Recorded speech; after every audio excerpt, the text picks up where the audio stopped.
Hey, this is Hillbilly Jim here for Hannibal TV, and I'm about ready to do a great interview. And you know something? As a Hall of Famer, I got to say this to you, and don't you ever forget it. Don't go messing with this country boy. This is Hannibal here from thehannibaltv.com, and I am with WWE Hall of Famer Hillbilly Jim, one of my most requested interviews. And he's as big as he looks on TV. There's not many wrestlers that put my size to shame, but he certainly does. How are you doing today, sir? It's been Hannibal, thank you for those kind words. Good to see you. I'm excited to be with you. I've heard a lot about this project you're doing, and it looks like it's very encouraging, and I wish you the best, and I'm glad to be a part of it. Well, to start this off, do you want to tell us a little bit about your childhood and where you were born, if it was actually Mudlick, Kentucky? Or... Well, I was born in Kentucky. That part's true. And I pretty much have lived there my entire life, and within maybe, 40 miles radius of where I was born. South Central Kentucky, about 60 miles north of Nashville, about 120 miles or 25 miles south of Louisville. And I still live there as well, and it's one of those kind of things where that it was just more convenient for me to stay where I was from, and due to the fact that as I've been an adult, I've been able to travel around and do a lot of things and go to a lot of different places, but I've always kept that as my home base because you kind of want to, well, I'm kind of like the guy that wants to be from somewhere where I feel comfortable, and that was my situation in Kentucky. And growing around there, it's kind of a small type area, and a situation where I'm just like most little kids, grew up mainly in the '60s and stuff, and got to do most of the things that most of the kids my age liked. We enjoyed music, and music was a big deal then, especially on radio, and we thought it never was going to end, and we thought it was going to be great, just like it was with Beatles, Stones, and Motown, and all the above. And I was in that mecca that was pretty close to a lot of places, because about 15 miles from me, the guy that invented bluegrass, a guy named Bill Monroe, he's from Rosine, Kentucky, about 15 or 18 miles from me. And then like 60 miles, like I say, is Nashville, Tennessee, which is the home for country music. So we're in a kind of area there where there's a lot of great sound. A lot of guitar players are from there. A lot of great musicians come from my area, my world, and I was kind of into that. And of course, sports in Kentucky, primarily basketball. So I grew up playing basketball. I came as a kid with the hopes, aspirations, and dreams that I would always, be a ball player. I did in high school. I was lucky enough to be all-state in Kentucky. And I got, quite a few college scholarships. I was more of an athlete than I was a scholar, though. I guess a lot of you people out there can identify with that. So I got to go to a lot of different situations to see where I wanted to go, and I finally wound up going up to Oklahoma. So I wound up doing journeyman stuff in college. I never could find my place, and I was kind of disillusioned with that. And even though I started at every school I went to, and by the way, went to 5 different colleges and or universities, and I'd transfer, I'd go somewhere, and hell, I wouldn't do good, or I would become disillusioned, or I'd get an attitude, or I just would give up on going to class, whatever.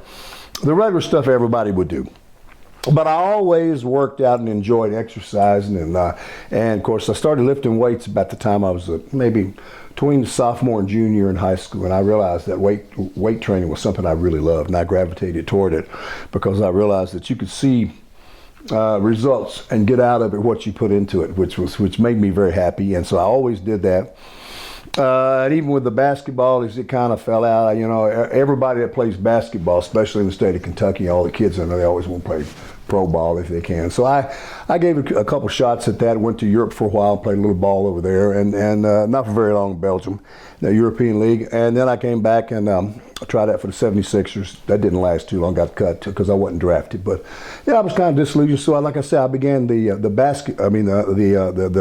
workout deal, and I was into weightlifting. So I'd go to weightlifting meets, like mainly Olympic weightlifting, clean jerks and snatches and stuff like that. Either I was real tall for it. I loved it. So that was kind of a springboard to get me into the business. And I got into the wrestling business by seeing guys in gyms, guys that were wrestlers or guys that had been around the business, and they all were encouraged. They said, hey man, you'd be great for this business. And at that time, I would watch, and it became very, very popular here. cable television came in, and we could see that. Excuse me, got apple in my mouth. I could see Channel 17 out of Atlanta, Super Channel. It was called Georgia Championship Wrestling. Now that was big.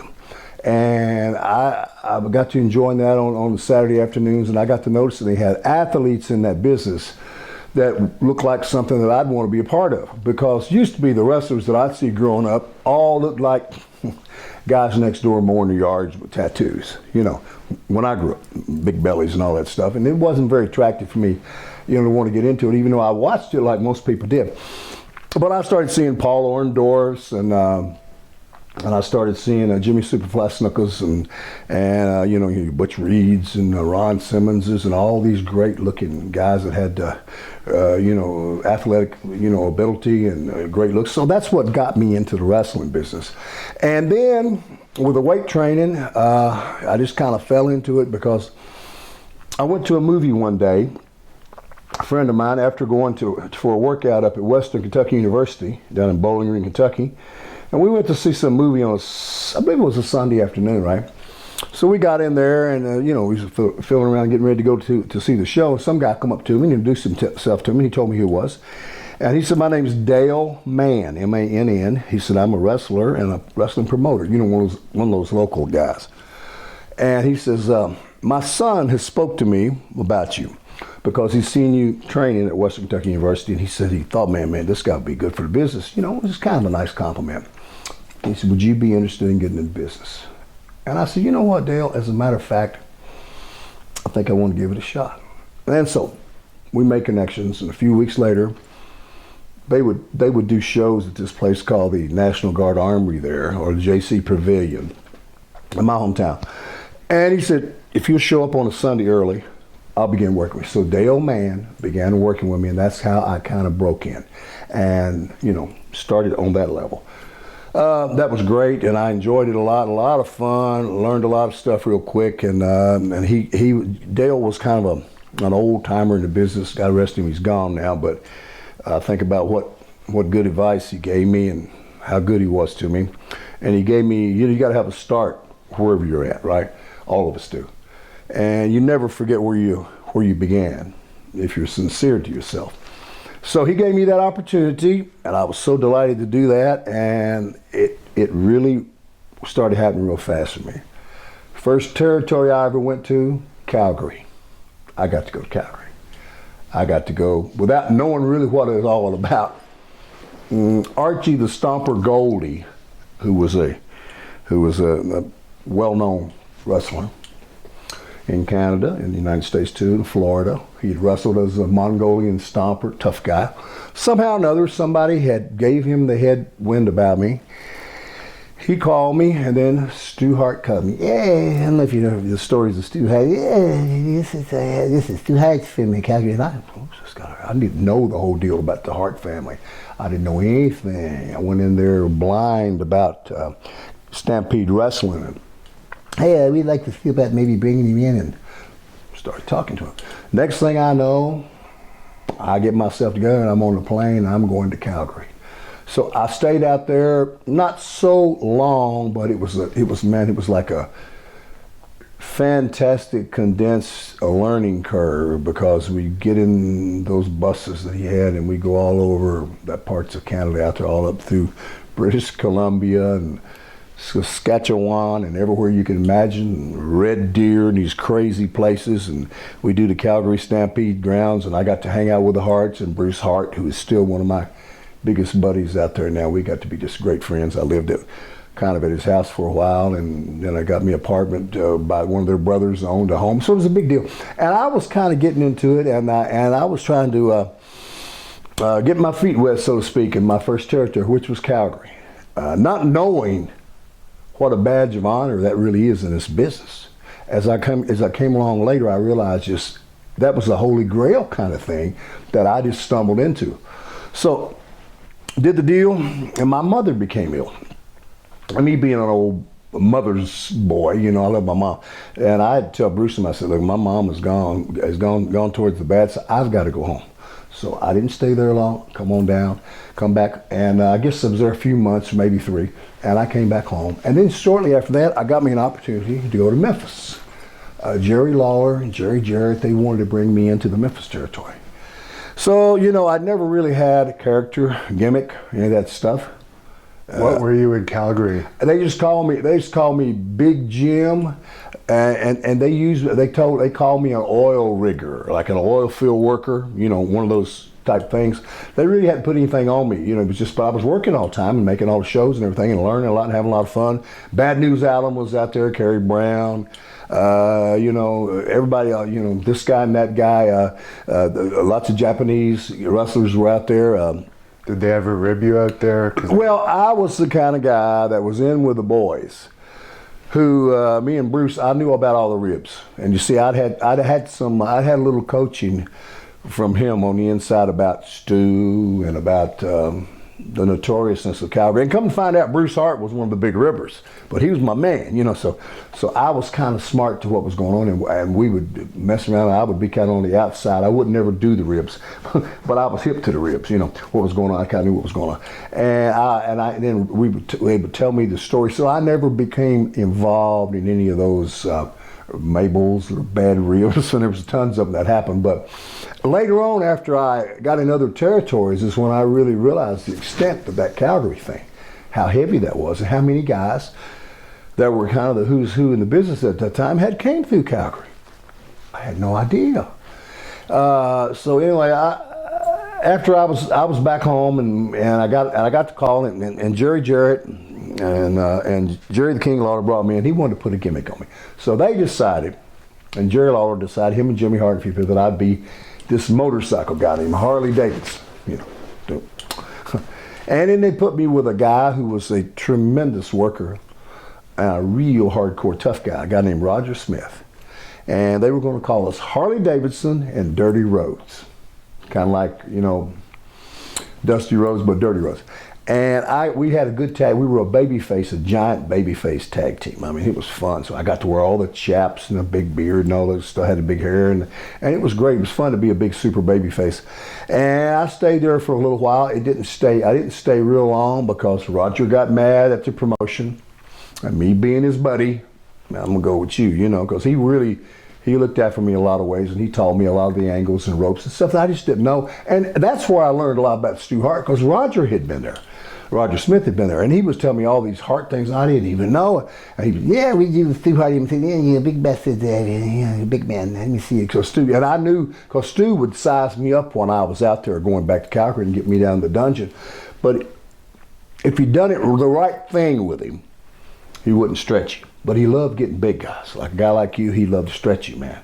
You know. But with me, his son Bruce hit me to something. There was one guy that Stu Hart absolutely revered beyond anybody else.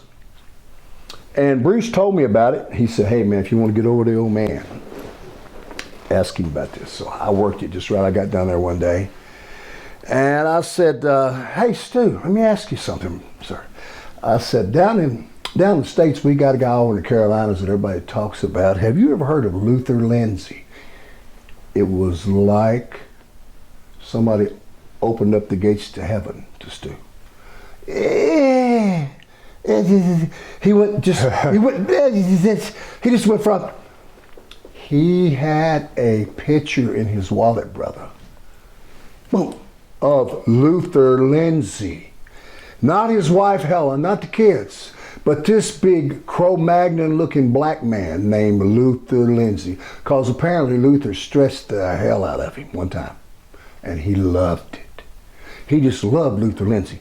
And Bruce had told me, he said, if you want to get over with him, I started asking about Luther Lindsay, and Stu just adored me from that time. And you know, that probably saved me from getting stressed, because you know, if you're down in one of those situations like that, and it's one thing to hurt somebody in the ring and stretch them in the ring if you take it on them, right? Yeah.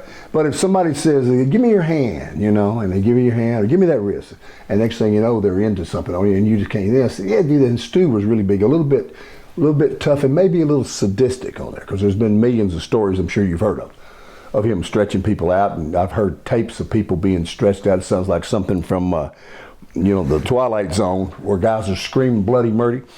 Yeah. So I was able to avoid that, and then shortly after that, I got the call and got the chance to do the WWF thing. And once that happened for me, I never looked back. I never, brother, wanted to go to another territory. I never thought about going to another territory because I'd realized I had came to a place where it was as good as it was going to get in this business. And I wasn't one of those kind of guys that wanted to rock my boat. And I realized, if you're going to take a ride and you're riding in a Cadillac and a limousine, you don't want to go start riding in Volkswagens in the back seat, because that's what the other territories, in my opinion, were like compared to the WWF at that time. So, and that's where I stayed my entire career. And I did a lot of different things throughout my life with the company. Everything from, I went back and managed guys like the Goblins, doing the Madison Square Garden Network with Lord Alfred Hayes and the great Gorilla Monsoon, doing the network. I did that. All American Wrestling with Gene Okerlund. A lot of things I did like that. And, I went back from time to time and do special events for them. And then as time got by, I started doing in-house stuff for them. I started working with Coliseum Home Video, which was the one that sold all the tapes. So I become the director of sales for North America. That's after I was kind of about ready to get out of business. I knew I had a neck injury. And I just, once you start messing with your necks, I'd already give up a knee pretty much for this business. And I was at the point, I had a certain age, not meaning to jump around, that I wanted to get out of this business. I don't want to be one of those guys that hung in there so long where people say, oh, how old is Hillbilly Jim? I remember him when I was 12 and the guy would be 10 years older than me. You know that rap they do. Yeah. So I just said, look, I want to get in here and get out of here while I'm kind of up and while I'm kind of on the top. And I want them to remember me, and I know it's going to be a fast ride, but it ain't going to be a long ride. But I want to make sure I get something out of this, and I don't want to be one of those guys that hangs around too long. And sadly and badly in this business, the fans will allow the boys to do that, and the boys will stay around sometimes long after they shouldn't be, because in the NFL, in the NBA, Major League Baseball, they won't allow you. I mean, just because Kareem Abdul-Jabbar is the all-time leading scorer in the NBA, he can't just call up the Lakers and say, hey, man, I'm going to play half a quarter with y'all. Y'all let me play? That ain't happening. I don't care if he could do it. But in our business, just slow your gimmick back down. Even if you look like a sack of potatoes wrapped in some oil, you can go back out there and they'll still let you do it. But you see, I got a little too much pride. I don't want to do that. But everybody else will do it. A lot of it's ego driven, this industry. So ego, it's the biggest word in this business. Anything's ego. So that's kind of my world in the business and what I've done. And I have put on a lot of different faces, and I've been in a lot of different places for this company, from doing, I guess, fan access tours, hosting those. I hosted the first 4 or 5 of those when we began that concept. It'd be something like, say, we're going to have WrestleMania 10 somewhere, say it's going to be in New York. We'd start in LA at the House of Blues and Sunset Strip, and I would go out there and I'd have guys come out and I would host this thing, and we would do in-house things. Maybe we would go to a Buffalo Wild Wings or Hooters or something, and we would take it to different venues, Walmarts all the way across the country, and we'd work it out maybe 2 months before WrestleMania. And we'd have this wrap truck or SUV, whatever, and we work it all the way till we got to New York, and we do it, and we kept doing that every year. It got bigger, and it went from them spending, $400,000 on it to $1.2 million on it, and from $1.2 million on it to $3 million on it. Next thing you know, we got a big super bus. So I did that for a lot of years, and I've been lucky, been able, to do stuff like it, have a little fun. As of late, for the last 15 years, I'm a kind of guy. I even had an office. I had a little office in Connecticut, Stamford, there, because WWF took over, WWE then took over home video, had it in-house, and I had my own little office with my little Hillbilly Jim thing on the wall, which I don't want to be up there, I'm not into that. How did you like living in Connecticut? I didn't know I didn't live in Connecticut. I had an office up there with my name on the wall. And I'd go up there about every 4 or 5 weeks or something, and we do meetings and stuff, because I was a sales rep. See what I'm saying? So I get to stay on the road. But I'd have to go up there for our meetings or quarterly meetings or bi-weekly 6-week meetings, and I'd go up there and we'd go through all that and go through the schmoz. But I wouldn't have done that. I know I ain't gonna do that. That ain't what I was gonna do. But I stayed up there and worked for them until they farmed it out to a company called Sony. And Sony took it over. And when Sony took it over, see, at first I'd been with Coliseum Video out of New York, which was the first licensee of the WWF. They were the first ones that made Vince and them their first $1 million, first home video. And I worked for that company until we took it over at WWE headquarters in Stamford. And then after that ran its course, they farmed it out to Sony. And then they got rid of all of us, all of us sales reps. And so I went on to something else. But as of late, for 15 years now, I've had an international radio show on Sirius XM Radio. I'm on the Outlaw Country Channel, Channel 60, and I go to Nashville, Tennessee, and record my shows there. And like I say, I have guests and whatnot. Usually, it's a 4-hour show, comes on Saturdays and Sundays. And I've celebrated my 15th year in July, so I'm into my 16th year. I would have never believed that. So that's what brings me around, and and I get out. And I just mainly do what I want to. So basically, I've been full-time retired for a long time, because after that, and if you notice, I never was the kind of guy that wants to come back and go back and start dibbling and dabbling. And they call me lots of times, and they're sweet, they want me to, but I don't want to do it, because I believe when you move away from something, brother, you got to move away from it. That's my life. If something don't love me back, I ain't going to love it. Whether it's a thing, a situation, a relationship. When you get to the point in this business where it ain't working for you no more, stop loving something that ain't returning that love to you. Move on. That's the world telling you, hey man, that's my time for now, thank you very much. So I'm a kind of guy that's the way I live my life. And I've got a theory, I'll tell you right now. If you have the best show like this in the history of the world, right? Say everybody now, say it makes Time magazine and they put it all over the internet and everybody knows it, that this show that you're doing is the best of this kind ever. And that's what you go at. That's great for you. That's what you're going to be known for all your life. Even if you're gone, they'll talk about your show. But brother, if that's all you do for your life, you've led a shallow life. Reason I say that? Life is to be lived. You got to get here and do other things. Because all we know is we come this way one time. I want to get out and enjoy this. I want to go in that direction. I want to have some fun doing this. I want to see this and see that. I don't want to do the same thing every day. See, that's why I couldn't go. I knew I couldn't go to a job where I had to go to the same building every day, sit at the same desk. Not that there's anything wrong with it, brother, but it don't work for me. So that's what, I come out and I go out and do a few appearances around the country from time to time. People come, but not very often. Because there again, I don't like to go out that often, because if you go out too often, the people see you too much and then you're nothing special. And thank God I'm in a situation where I don't have to go out and do it. See, so I go out when I want to do it. I pick and choose kind of, and it seems to work better for me when I'm able to get out and do that. And I realize I'm at the point in my life, you're not there yet. I don't want to do anything if I don't enjoy it. If I don't want to do it, I don't want to do it. Unless I have to, there are certain things that we can't get away from. So I'm a little bit selfish to that respect, but that's where I'm at. And with Jerry Lawler and Jerry Jarrett back in Memphis, you mentioned your partners didn't get along with them, but Jerry Jarrett's very well known now. I mean, I've done an interview with him. What were your thoughts on Lawler and Jarrett from your personal dealings with them? I appreciate him very much. In my Hall of Fame induction speech, I mentioned Jarrett. I mentioned him. He was so happy that I mentioned him. I didn't tell his son or anybody I was going to mention his name, because that was part of my story.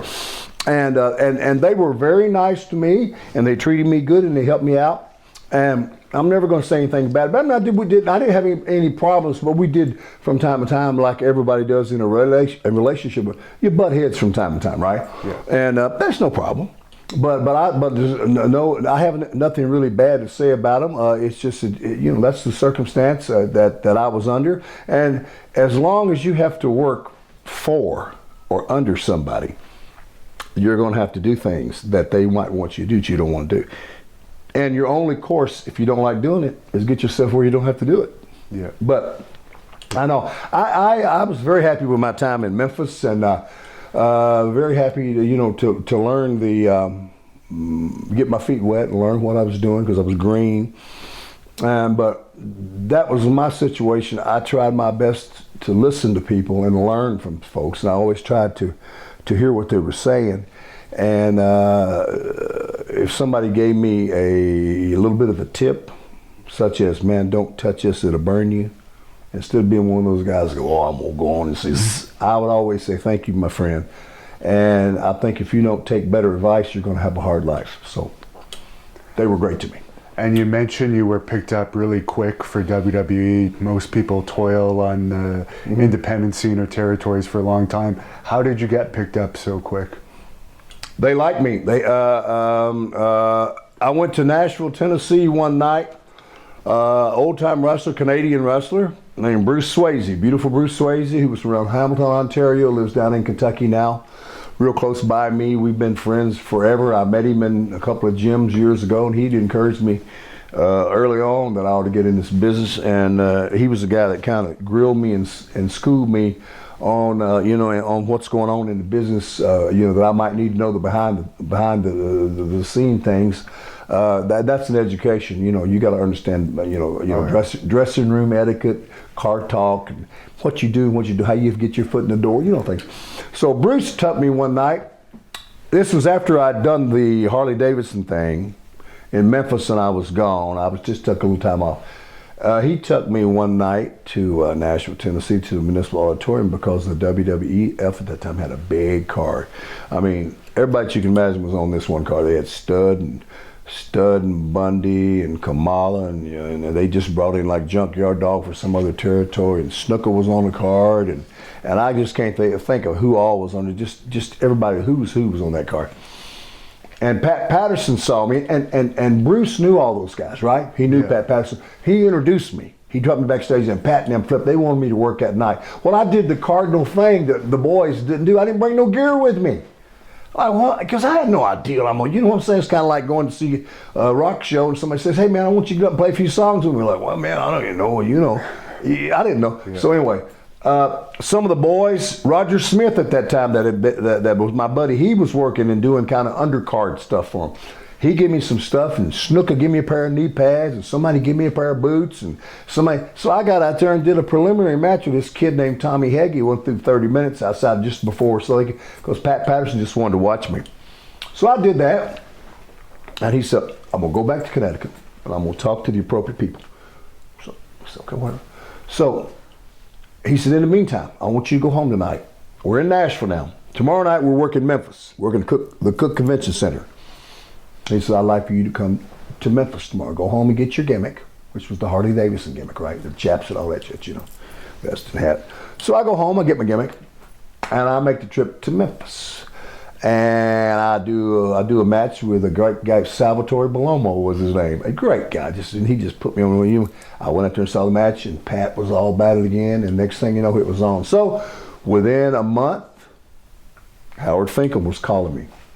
Jim, this is Howard Finkel, from WWF. And I said, hey, Howard, how you doing? He says, listen, they want to bring you in. So what they wanted to do, they wanted me to come up. They were going to fly me up, and they were going to fly me up to New York, and then they were going to get me a little puddle jumper up to New Haven, Connecticut, right? It was pretty cool for me because I knew that the arena we were going to work in, go back to music, was pretty iconic in that it was the place where Jim Morrison of the Doors got arrested one time for some kind of indecent exposure.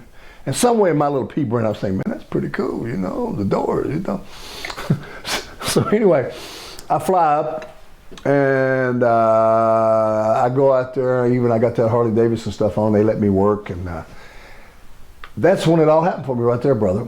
Because there was a booker, a very famous guy, a Canadian guy named George Scott. You probably heard his name. Oh, yeah. He had another brother named Sandy Scott. I never met Sandy, but I know George. George Scott and the late, great, all these guys except Vince and I are still here.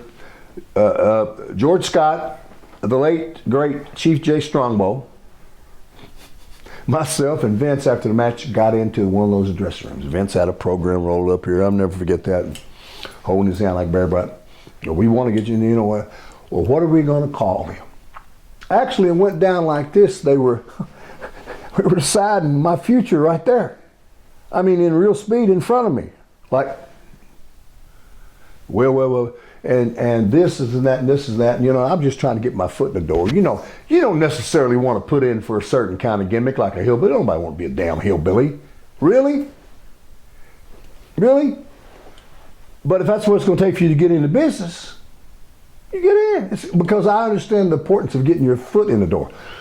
And Chief Jay Strongbow says, well, there hadn't been a hillbilly in a long while. Of course, he was an Indian, and he wanted that hill. He loved that Haystacks Calhoun, that Kentuckian thing, the scuffling hillbilly thing. He said, and Vince says, well, I like that. Hillbilly Jim. I'm thinking, whatever. He said, where are you going to say you're from? I said, and I knew of a little place real close to where I lived at in the country, over in a little county called Monroe County, Kentucky, but it's called Mud Lake, Kentucky. Honest to God, say no joke. And I used to remember when I was a kid, I'd go up to see my cousins. My aunts would throw us all up in a car and take us to a little town there called Tompkinsville, Kentucky, and we'd drive right through Mud Lake, and it was like, I can't believe it's a place called Mud Lake. It's this great little place. So I said, I'll say I'm from Mud Lake, Kentucky. Vince says, oh, I like that. Boom. That's exactly how it happened. Right there is where the whole Hillbilly Jim concept came down in New Haven, Connecticut, mainly through those guys, primarily Chief Jay Strongbow, Vince, George Scott added in a couple things, and then my career got started in. And then I go home and I wait. I get my little gimmick together, give me some overalls, and I looked in my closet and I had that hat. I said, I remember when this guy gave me this hat, this kid from Texas, a friend of mine. I said, that's my hillbilly hat. I got me a little handkerchief, a bandana, red one. And I said, I'm gonna get myself together.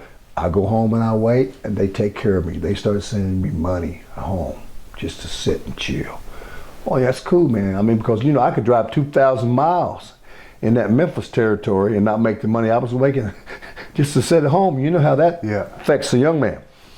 So that's where it began with me, and that's what the deal is. And hey, and rest is just it is what it is. And since I'm the kind of guy that don't like to jump around and do a lot of different things, I like to get somewhere and stay there. I'm not the kind of guy that flees around and jumps here and jumps here, And I just stayed with the company, like I say, and I was so lucky. I was born in the right time. I come up in the right decade. I'd rather be lucky than good. My luck was good on me. I was born at the right time when this whole business was starting to take off. The Hulkamania type thing was coming off. All this merchandising, all this pay-per-view stuff was starting to happen. All this steam was building in our business, and everybody was liking what we were doing. And we got woven into the fabric of America, like Jimmy Hart said. As a matter of fact, I'm the one that made the call and got Jimmy in from Memphis because he was done. But anyway, and so I was just in a situation where it was just happening. And next time we start these wrestling, of course, I got an injury pretty quick that year. I'd have been on the first WrestleMania, but I got a bad knee injury. I think it was February 25th in '85, and that stopped me and put me on the shelf for a while. And I started bringing in these hillbilly guys, and my career kind of got sidetracked at first there because of an injury, and then I finally got that thing worked out and had the rest of my career after that. And I'm the kind of guy that I don't look the gift horse in the mouth. I'm just happy that I was able to do what I did. But I always knew when I began this business that one day I would end it, and I kind of wanted to end it on my terms.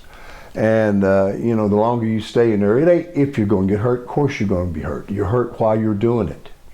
That's like the guys that play in the NFL, and ain't if they get hurt, they're always hurt.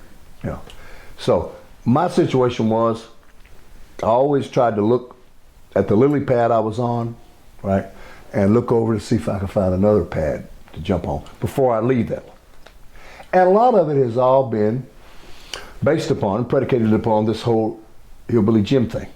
I didn't get the Sirius XM radio show. Little Steven Van Zandt didn't hire me because I'm Jim Morris. He hired me because I'm Hillbilly Jim. See, and all things that I got from doing that Hillbilly Jim thing. It was just amazing, some of the stuff that opened up for us, and we were known all over. You know how popular it was in Canada. Oh, yeah. And we go all over Canada, and we go all over. We do, even back in those days, we do tours in Australia, New Zealand, and different countries and stuff. So. A lot of fun for me. Great memories for me, but I'm the kind of guy that realizes, man, hey, I've had so many and it's been so good, it's just time for me to move on. You know, go on, do something else. Because I got to, like I said earlier in the interview, I got to do my life. That's the way I am. You know. And they threw you right in there with Hulk Hogan. What was it like? They brushed me up against Hulk Hogan, and that sealed the deal. Because when you got brushed up in there, man, it was like, man. And we worked those little vignettes like he was training me. And man, it was cool. And as a matter of fact, the way I entered into the ring, I jumped up in the ring when he was about to have his hair cut. You know, Ken Patera and Big John Studd and Bobby the Brain Heenan at the TV that we used to do. We used to do the national TV tapings. We do them all in Poughkeepsie, New York, and the other ones, the Canadians, we do them either in London, Ontario, or we do them in Brantford, Ontario. But we were in Poughkeepsie, and the deal was when they jumped on Hogan was getting ready to cut his hair, the way they set me in the audience for months and months to let people see me, and they put the camera on me. And Lord Alfred Hayes says, "There's that the big hillbilly guy. Why, he loves this WWF action." And Gorilla Monsoon said, "Yeah, he looks like a guy that really enjoys himself. We see him at a lot of events." And "Hello, hillbilly," he'd say to me, and I'd be out there just marking out, you know, just doing everything. And they put me in line. I'd have to get in line. I'd get in line and walk through the turnstiles just like regular fans would with a damn backpack on my. It was great, you know. Because the longer you cook something like that, the hotter it is. Yeah. So I jumped up and saved Hogan. And when I jumped up and saved him and jumped across the barriers and got rolled up in the ring and, you know, and hit the stud and tucked the scissors away from him and nailed Bobby Heenan, that's when my thing began for me. And so they took me out. That's when I got off on the journey of the transition of working Hillbilly so he could get himself together so he could have his first match. And then I had my first match right there against, I never forget him, Terry Gibbs, you know, put me over. Then I went to the Garden. Never forget the first night in the Garden. Now, this is a big deal for a boy from Kentucky. Anytime you go into the Garden, I mean, because that was fabled in my world. Yeah. So I go into Madison Square Garden. I'm going to wrestle Rene Goulet. You know, it's 22, 23,000, but it's always. And, you know, in the dressing room, and I'm back there trying to be real serious. I want, you know, and I got certain people, I don't know who they are, so I'm, you know, working my thing, you know. So I look back there, and there's Danny DeVito, Gene Hackman, and Andy Warhol. You know, Andy Warhol. They're all in the dressing room. I look around, Andy Warhol's looking like a deer in the headlights. You're looking all up at all of us, and we got giant hair and big beards, and we're all scary looking. He's got a little white t-shirt on, it's all dirty and grimy. He's got glasses on, looks like he got duct tape on him. I mean, it's horrible. And him and Danny DeVito looks like he's 3/4 in the bag, like he's been drinking. It was great. I mean, you look up any time in the Garden, Schwarzenegger'd be out there. There'd be some colonel out there, and whoever was the hot guy, whoever was the hot actor in town, they had that coming to the Garden and watching our wrestling show, WWF show at that time, was a big deal.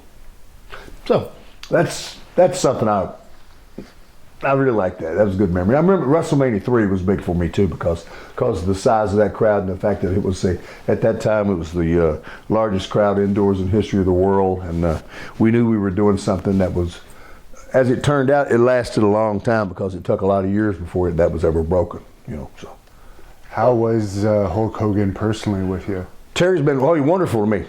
Wonderful to me. Our rap was like this. He just did everything because he was. You got to understand, in my opinion, the company and Vince were the car, the machine. Hogan was driving that machine because he was over so much. You know, he just come off that Rocky movie, right? Yeah. The Thunder Lips thing, and boy, after they dropped the belt on him, put the belt on him from Sheik, boom. Off we went. And then that's when merchandising, cartoons, records, everything you can imagine started happening in big time. So any card that you owned when Hogan was on, you were going to make a lot of money. Because see, we didn't have contracts back then. Well, no contract. You got paid per show. I had no contract. I mean, I'd get my sheet and I'd see, you know, I did Des Moines, Denver, you know, Orlando, blah blah blah. I get paid like that. That's the way it was then. And the shows that Hogan was on, that's you get more money because depending on where you were in the card, you'd make more money. And with me, I got over so good, me and him were tagging together. So, man, I was at the top, you know. And then I'd work around with me and Andre on top, you know. And then I'd work around different kinds of scenarios with different people and work against Andre and somebody. It was all great. But Hogan was a big deal. And you got to remember, at one time, we had 3 shows a day going. We had an East Coast squad, a middle of the country squad, and a West Coast squad. And we had so much talent. You look at the roster we had. You had your Pipers and your Orendors and your Junkyard Dogs, your Jesse the Body Ventures, your Hillbilly Jims, of course Hogan's, and your Andre the Giants, and it went on down the car. And so we could build everywhere, and they made it strong. But Hogan would always say, "Hey man, I want you to get over good. I'm gonna need some help out here. I can't do it all myself," which is true. So that's kind of the way the deal was, you know. And you got to realize too. So here's the thing that most of the boys know. One time I wrestled 63 straight nights. And I flew 53 of those 63 days. I mean, they don't let the airlines people do that. Yeah. I mean, it was brutal, man. It was like, whoa. And as I'm thinking back on, because George Scott was the booker, he booked those slew because we were so hot, we were so in demand. Yeah. And they just kept booking, and everywhere we were going, it was still standing up to the test. Sell out, sell out, sell out, sell out. It was a great cash. It was going where we were making it. And you know, when you're young like that, you're as close to being Superman as you're ever going to be. You're impervious to what you're doing to yourself and how it's going to be later, brother. You don't think about that because you're caught up in the moment and you're the thing. I mean, no matter where when we were like, it was like, you know, it was like a famous rock and roll show. I don't like to use the word rock stars, but it was like a famous sports team going. Wherever we went, man, people loved it, man. They would just see us in airports. But can you imagine in today's world trying to travel 63 straight days in a row? Or 53 days in a row out of 63. With all the security. You couldn't do it. You couldn't do it. I mean, the world's not simple. But in those days, and we had more flights then. We had more cities that they went to. Much easier to catch flights. Much easier to change a flight if you didn't want to go on it. Even the other airlines, it wasn't no hassle. Security was easy. No shoe bombing, none of this crap going on. No threat of that wasn't in our equation. So, you know, it was a magical kind of time. It was a lot of fun. But at the same time, let me lay this out there for the fans and everybody listen to it. I ain't sitting up here telling you that ours was the best time ever and it's all that, blah, blah, blah. Ours was as good as it ever was at that time. And that's all I know. I didn't live in the times before then. I don't do much of this now. I've been back a few times and did what you boys do. And it was as good as I knew it. I'm not going to be one, I would never be one of those bitter people that says, oh, these kids now don't know what they're doing. Or don't know what they're doing. Listen, it's just different now. Things have just changed. And most of the guys, as you know this, and most of the girls in the company, they're so nice to guys like me. They treat us with so much respect, and they're so cordial, and they're so complimentary to us, and they come up to us. It's just wonderful. It's touching sometimes. Because I remember some of the older guys, some of the guys that wrestled in my time didn't have too many good things to say about the old timers before them, because the old timers didn't treat them good. Old timers would shoot on them. They'd stretch on them if they could. They'd try to hook them and do everything to them, try to make them look bad in the ring. They were jealous of them, right? But this group of guys that I come along with, we didn't do these young guys like it. We had no reason to do that. So consequently, all of them are nice to us, and it's a good camaraderie and a nice payback, you know? Because when the company calls me back and has me do Legends House and stuff like that, and they want me to come and do this and come, I mean, it's nice that they do. And I appreciate them doing that, and for them to remember me even this many years later, it's beyond. If you start out on a trip like that thinking it's going to be like that, it'd be too much to ask for it. Thinking I'd do it, sometimes things just have to happen. You know. And you mentioned about your experiences with Andre the Giant, working as a partner and against him. What was he like as a person with you? If he liked you, he was great. If he didn't like you, he wouldn't give you the time of day. Because you got to realize, man, he was in a situation unlike any human you ever I ever knew, because I didn't have other humans around me that were with that look and that size. He never could hide from being Andre the Giant. There wasn't no incognito in that deal, right?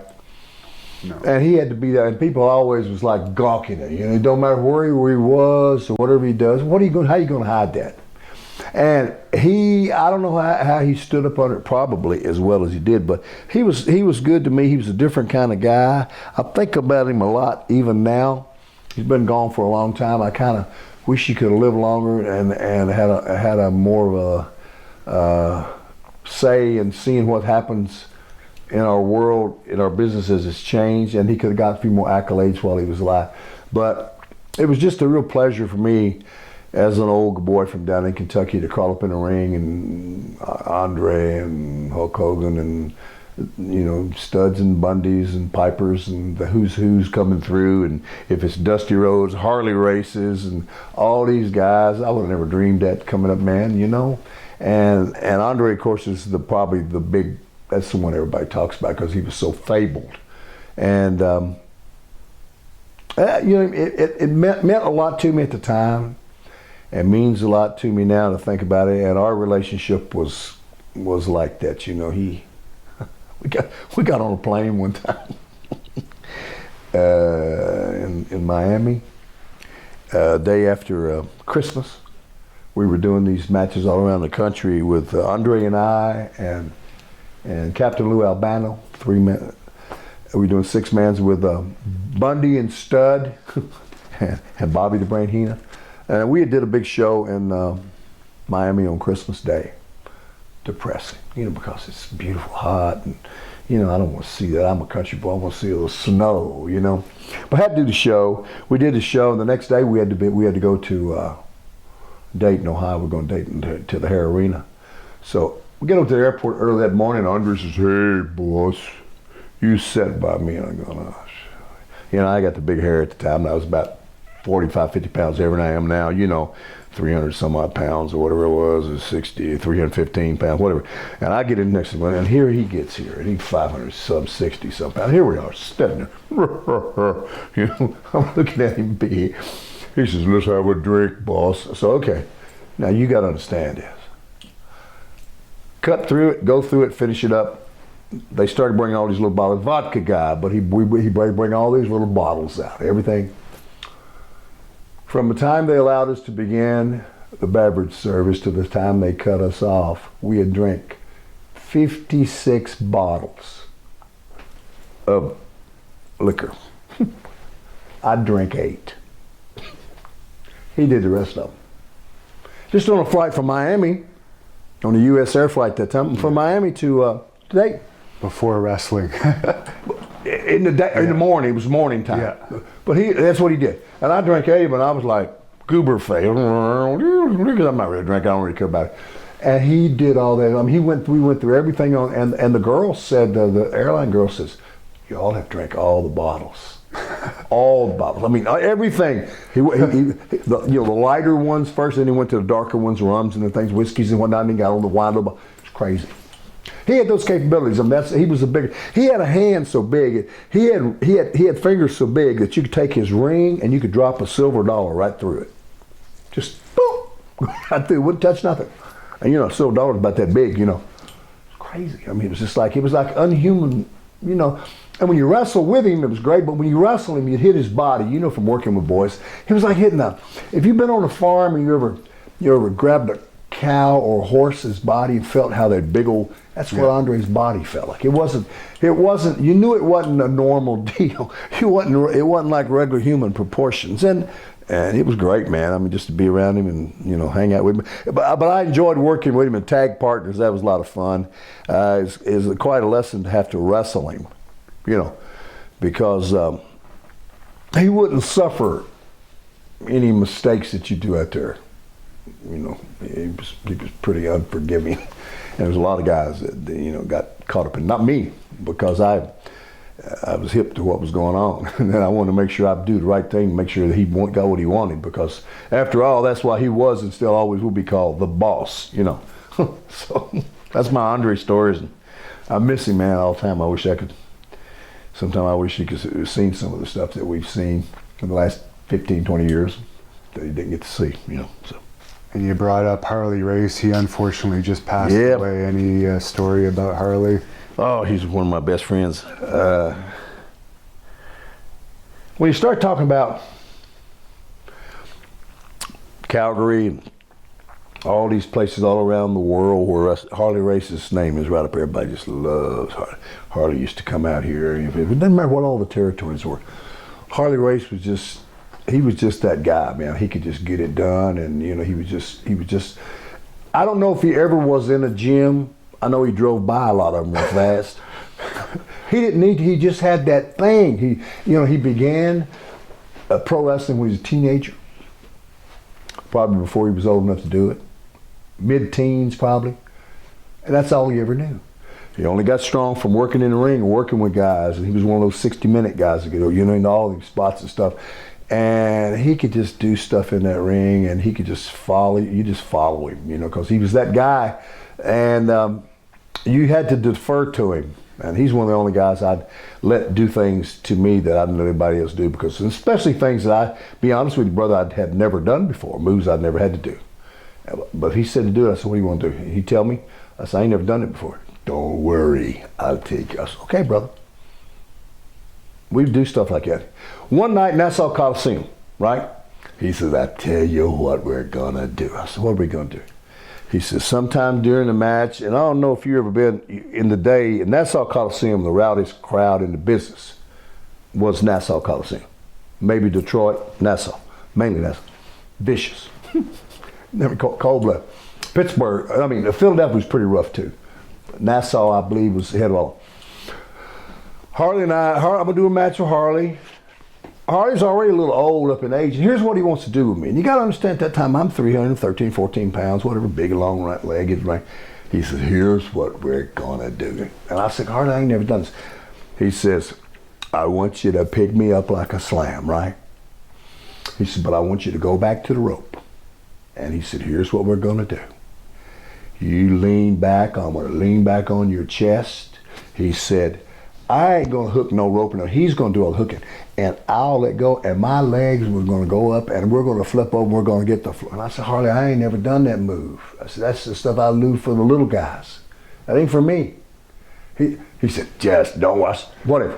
Said, brother, we do the match. And, I ain't into doing that because I've already had a bad knee injury in 85, and I don't want to go through this stuff again, man. And I'm saying, well, I love this guy. I trust him. Spot time comes. Boom, boom, boom, boom, boom. I get him. I got him up there, I go back thing. Here we go. And next thing I know, I let's do what he does, and I'm up. It's like I'm in a washing machine or a dryer. Things start happening. Next thing you know, we up and I'm over, and I'm just like, and Harley lands under me, and I land just like I'm laying on that bed, like nothing. It's the greatest thing to feel. I couldn't believe it. He said, see what I told you? Got him, man. He was like cool. He could do stuff like that because he was an expert. And that was just something in the Hillbilly Gym, because all Hillbilly Gym wanted to do was country boy stuff, dance and do my stuff out there. And we had everybody on the show set up to do spots like that. And you didn't do their spots. Hogan drop a leg, you don't drop a leg. You don't do you don't do the spots that the other guys. Everybody goes up there and does everybody's stuff. You didn't do that because the next guy that come up was going to do his shtick for 10 or 15 minutes, and everybody on the card that got to see it was going to see the whole package that we brought. So a lot of those big high-flying movements, that's probably why I was able to have a career and get through it fairly good, because the guys that were built for that, and we had guys that were bumpers, But Harley was, what can I say? He's just another one of those guys that they don't come through no more. The world that we're in, the rest of the business we're in, it doesn't lend itself to those kind of guys anymore. No. So. And the Honky Tonk Man, you had a feud with him. How'd you like working with him? About like working, actually, he was uncomfortably easy to work with. It was about like working with yourself. It was about like grabbing this. If you'd grab him very hard, he'd holler and yell and he'd scream like you were killing him, right? Those guys that are real. Now, I'm not a real I like to kind of put him in there because I had this whole host of guys. If you're working with Andre, he don't want you to kill him, but he wants you got to lay it in there. You can't be, he ain't going, I mean, you can't do little dinky stuff. You got to lay it where people can hear it. And then some guys would scream if you touched them, oh my God, you're killing me. And Wayne was like that a lot, but he was great. He's an expert in the ring. Macho Man Savage, fabulous. Just couldn't hurt you. Wayne Ferris couldn't hurt you, wouldn't hurt you. I mean, you do the thing, honky tonk man. His gimmicks working against gimmicks. He knew what he was doing. Like I say, Cowboy Bob Orton, wow, could he go? He really could go. The Magnificent Morocco, Don Morocco, man, it was like night off with these guys. You just go in there and do your thing. Big guys I worked with, I enjoyed working with the One Man Gang. George Gray, 747, they called him One Man Gang, or they called him, Hakeem the Dream. Remember he danced like he'd have the, and that was fun working with him. James Harris, the Ugandan giant, Kamala. Andre, I knew how to work with him. I knew who he wanted to do. I knew he had a lot of limitations. He was hurt, and I would always try not to make him bend over, because at that time you don't want to get stepped on by him, or you didn't want him to accidentally, step on your arm or your finger or something. So I'd always come to him, I wouldn't make him get out of his range because he was hurting, and I would come back into him and give him what he wanted, make it easier for him, to work, and he appreciated that. I've had a few guys in my life, like you all do, where you got to run for your life. But usually in this company where if you had any of those guys that make you run for your life, the boys would take care of that with a guy, Yeah. Like, Louis, you ain't gonna be doing that very much, because we're all out here a lot of nights in a row, and you can't work 63 nights in a row with somebody that's like he's just escaped from the prison, because you ain't gonna make it, right? So we would look after each other, and we would take care of each other, and you'd make sure that you don't want to, you'd rather hurt yourself, and I've hurt myself trying to not hurt nobody else. But I would say that Wayne Ferris, Honky Tonk Man, was just wonderful. I loved it. I worked with him. Him and Macho Man Randy Savage was the expert. I don't want to start naming too many names, because I might leave off some Ricky Steamboat. I didn't have a chance much to work against him, but I know he was real wonderful in there. And of course, that magical match that he and Macho Man Savage had at WrestleMania 3 is still one of the best ones of all time, with all them false finishes at Pontiac Silverdome. Were you friends with Savage behind the Very scenes? well. Oh yeah, we were buddies. He's a Kentucky boy, just like I was. That's right. Yeah, He and his lived there, brother, right? and I knew his daddy real well. Knew his mom, and Angelo Poffo is just. He was just. When I broke in and got to the WWF at that time, and things were going good for me, I talked to Howard Finkel one day, and we were talking about some of the boys down, and he said, "You think Jimmy Hart might want to come up here?" I said, "Yeah, he would. I'll give him a shot." I said, "Let's talk." And as it worked out, Jimmy thought we were ribbing him, and Vince called him, and Jimmy hung up on him. He thought it was somebody playing. Vince called him. He said, "Jimmy, this is Vince." "Oh yeah, okay, sure." He hung up on. He thought some of the boys ribbing him, but come to find out, it was really so. When the Mouth of South got up here, Jimmy, he opened up the door and brought Randy in, Macho, and Elizabeth. But Randy brought in Lanny, and then of course he brought in Rick Rude, another one of my buddies. And I don't know when Neidhart came. Neidhart was down there for a while, but not very long. I think he might have got in on the brother-in-law connection, which was Bret Hart, But I was the first one from down the South that got through, in the then company, WWE, the one that from the one before WrestleMania started, So great. I mean, just great stuff with all these guys that come through. Most of the guys were. Jesse Ventura was easy to work with. He liked to walk in and talking. Jesse did. We had some funny, good matches. It was great, man. Are you surprised that he became governor? Yeah, later? sure was. Surprised this president we got became president. I know him. Since we're talking about surprises. Yeah. But I mean, I never, brother, say never. Because I have learned a long time ago that most things in my life I said never on, I always had to wind up going and doing them. Now I might say it to you, I'll say, man, I hope I never.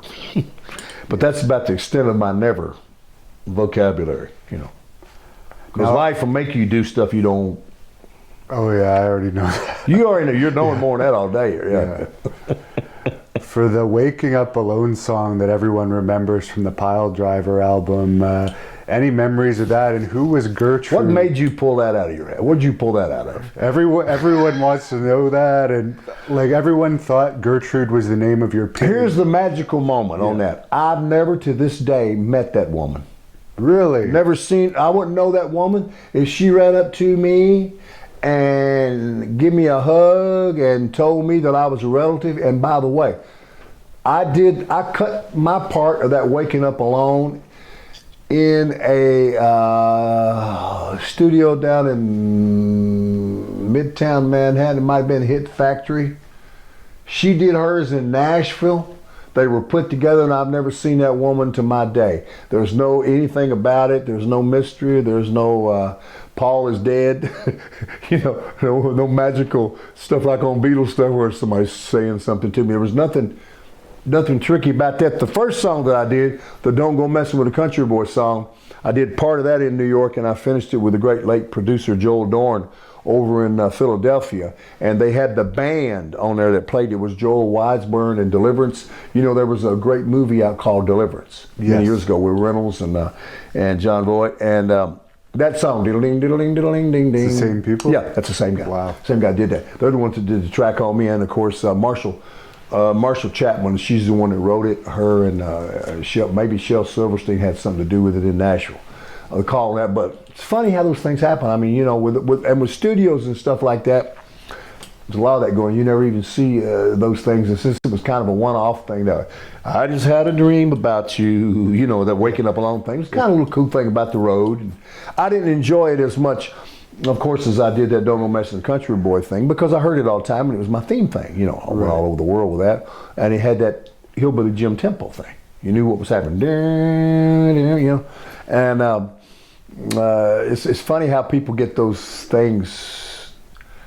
It's funny. I've often been around the country like we do, and you know, when you go eat at night, and maybe if there's a little restaurant there or a little lounge, you go in and see acts and musicians and entertainers, and you find sometimes around the country you find some of the greatest entertainers that are just struggling in little funny faraway towns that you never go to, and then I'll be thinking, you know, Seth, here I am, I've got 2 gold records for songs that I did on those wrestling album and Pile Driver, on Epic Records on my wall at home, and here are these great musicians, these guys are playing and singing, and they'll never even get a look at it.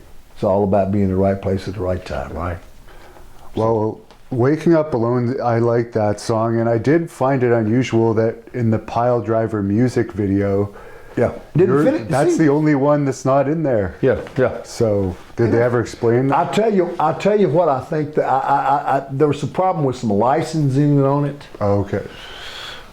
Some technology, some technical stuff with, copyright this, who knows. I don't know anything. It didn't interfere with me anyway. I got my 2 gold records through, because they went gold in Canada. Wow. My 2 gold records, I have the big ones for the albums, they're for Canadian sales. You know. So do you remember the real name of the female it's just listed as Gertrude, which I think was your pig's name, That's which all was I unusual. know about. I don't know who she was. I never seen her. I never talked to her. I don't know who she was. I don't know who the girl is. If she was just a studio girl, or if she was just a demo girl, or some girl they got to go in and cut it. I just had it. And I did my part. She did. I heard it in the sets while I was doing this to her, and I just went through my parts. And you know how you'll do this, you'll do this, and other interviews you put them together, make them better or whatever you decide. That's the way that's the magic of the recording industry, you know. Now with Uncle Elmer and I think it's Cousin Junior, did you travel with them? Some I did. They all come about because of my knee injury. Okay. That's what, first off, that's why that happened, because Cousin Junior, we got Cousin Junior. They'd put all this time, effort, and money into me. And I got this knee injury. February 25th, 1985, San Diego Arena, San Diego. Match, Hulk Hogan and I. Boom. Hulk's working Brutus Beefcake. Blah, blah, blah. I'm on his corner. Johnny Valiant's on his corner. Right? Boom. We did a couple spots that got screwed up. I got my kneecap just crushed and it was off. After they had all that time, money, and effort in me, they needed something to recoup it, and they wanted to kind of keep me going, right, while I was rehabbing. So they come to me and they said, Jim, do you know somebody we could bring in, another hillbilly boy, you know, that we could fashion something where maybe potentially we could let him come in and you could manage him and maybe see what goes on with that until you're ready to come back again. And blink, the light went on. I thought about this kid down in Kentucky, a guy that kind of helped break me in, a great worker. His name was Lanny Keene. And he's the guy I had my first match with, my first pro match with that I ever got paid for. And I knew he could do anything. I called him, I said, Lanny, hey, I got a deal for you. Blah, blah, blah, blah, blah. Do you want to come in and do a cousin type thing for me? You know. So they decided they'd call him Cousin Junior. First night that they brought him in, I managed him at the Cow Palace in San Francisco. They flew him all in. And brother, listen, I'm not a hillbilly, but I've been around hillbillies. I know what they are because I live in the state where there are some out there not too far away. Yeah. There's nobody could have been a better hillbilly than Cousin Junior. My God, he showed up out there with a pair of overalls on and a goofy look on his face and a crazy looking hat and a cowbell and barefooted.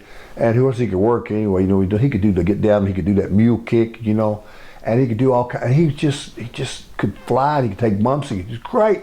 And he looked that looking great, big old country looking boy with big old. He just looked like a cousin hillbilly. And we were out there, and those Samoans loved him. The big old Samoans.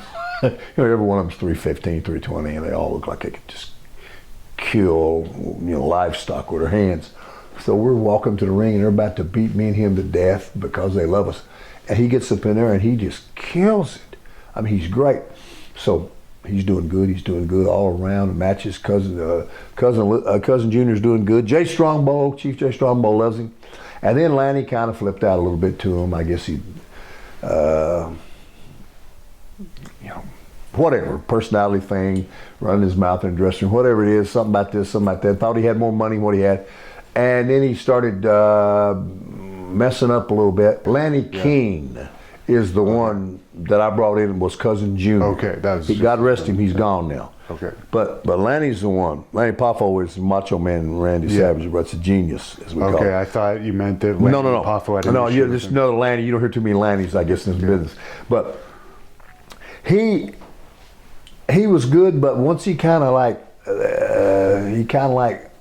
got hurt and he went off, and they said, we need to get somebody, this is going good. So that's when Jimmy Hart thought of Uncle Elmer, a guy out of Mississippi, down around Memphis, a guy named Stan Frazier, giant, big old guy, big old giant, about 6'9.5", 6'10", about 475, 80 pounds, horrible, but just to look, because he had wrestled there as the Giant Rebel, and he'd been Kamala too, dress himself up like Kamala and do the white face and all this. It's crazy. And he had several other gimmies. He's an old timer in the business. We brought him in and he got over big time. So now Cousin Junior got well and got back, so I brought them back together. So I had Uncle Elmer and Cousin Junior, and I managed them. We're bigger than anything in the WWF at that time. There was nobody as big as us, our team. Yeah. So we're beating everybody. So finally, I mean, there's nobody beat. Everybody we work against, we beat them, because it's just like, my guys are just so obvious. Even though it's a hillbilly type thing, and we get out there and dance and do, and it was cooking there for a while. And they put the belts on us just real quick one time from one TV to another, because they let us beat Greg Valentine and Brutus Beefcake one time. On one TV to the next TV. Then they had them to drop it to the next TV. That's fine. Valentine must have been pissed about that. No, I can't believe it. you know the deal. Yeah. And so they go through all that, and we get through all that, and then it's all great. And then one of them starts messing up again. I think I don't know if it was Elmer or whoever it was. He held up NBC one time, and they had to fly me all the way across the country and spend about $20 grand on a Learjet just for me, flying me from Fresno, California, all the way to Providence, Rhode Island, to do Saturday night's NBC, Saturday night main event, and they wanted me to come over, and because Elmer wasn't going to show up. And then when I flew over there and they spent all that money, the driver said, "I'm taking you to the hotel." I said, "The hotel? Hell, take me to the arena. I need to go to Providence." I said, "Don't know." He said, Elmer showed up, and boy, he had like the quickest match in the world. Somebody beat him real quick. They killed him real quick, and then they fired him. And the bad thing about that was I had to take over all his bookings. Man, I wanted to go home. That's the time. That's the time when you can get them 65-day runs. Yeah. I mean, I want to go home. I'm about to crack. Yeah. So anyway, and then we brought in another young hillbilly guy named Cousin Luke. They started talking about him. Pat and Emma knew him. A guy named Gene Lewis, who was a guy that really could work. He'd been in the business a lot of years. He'd been in Puerto Rico a lot of times. New Jersey boy by Georgia.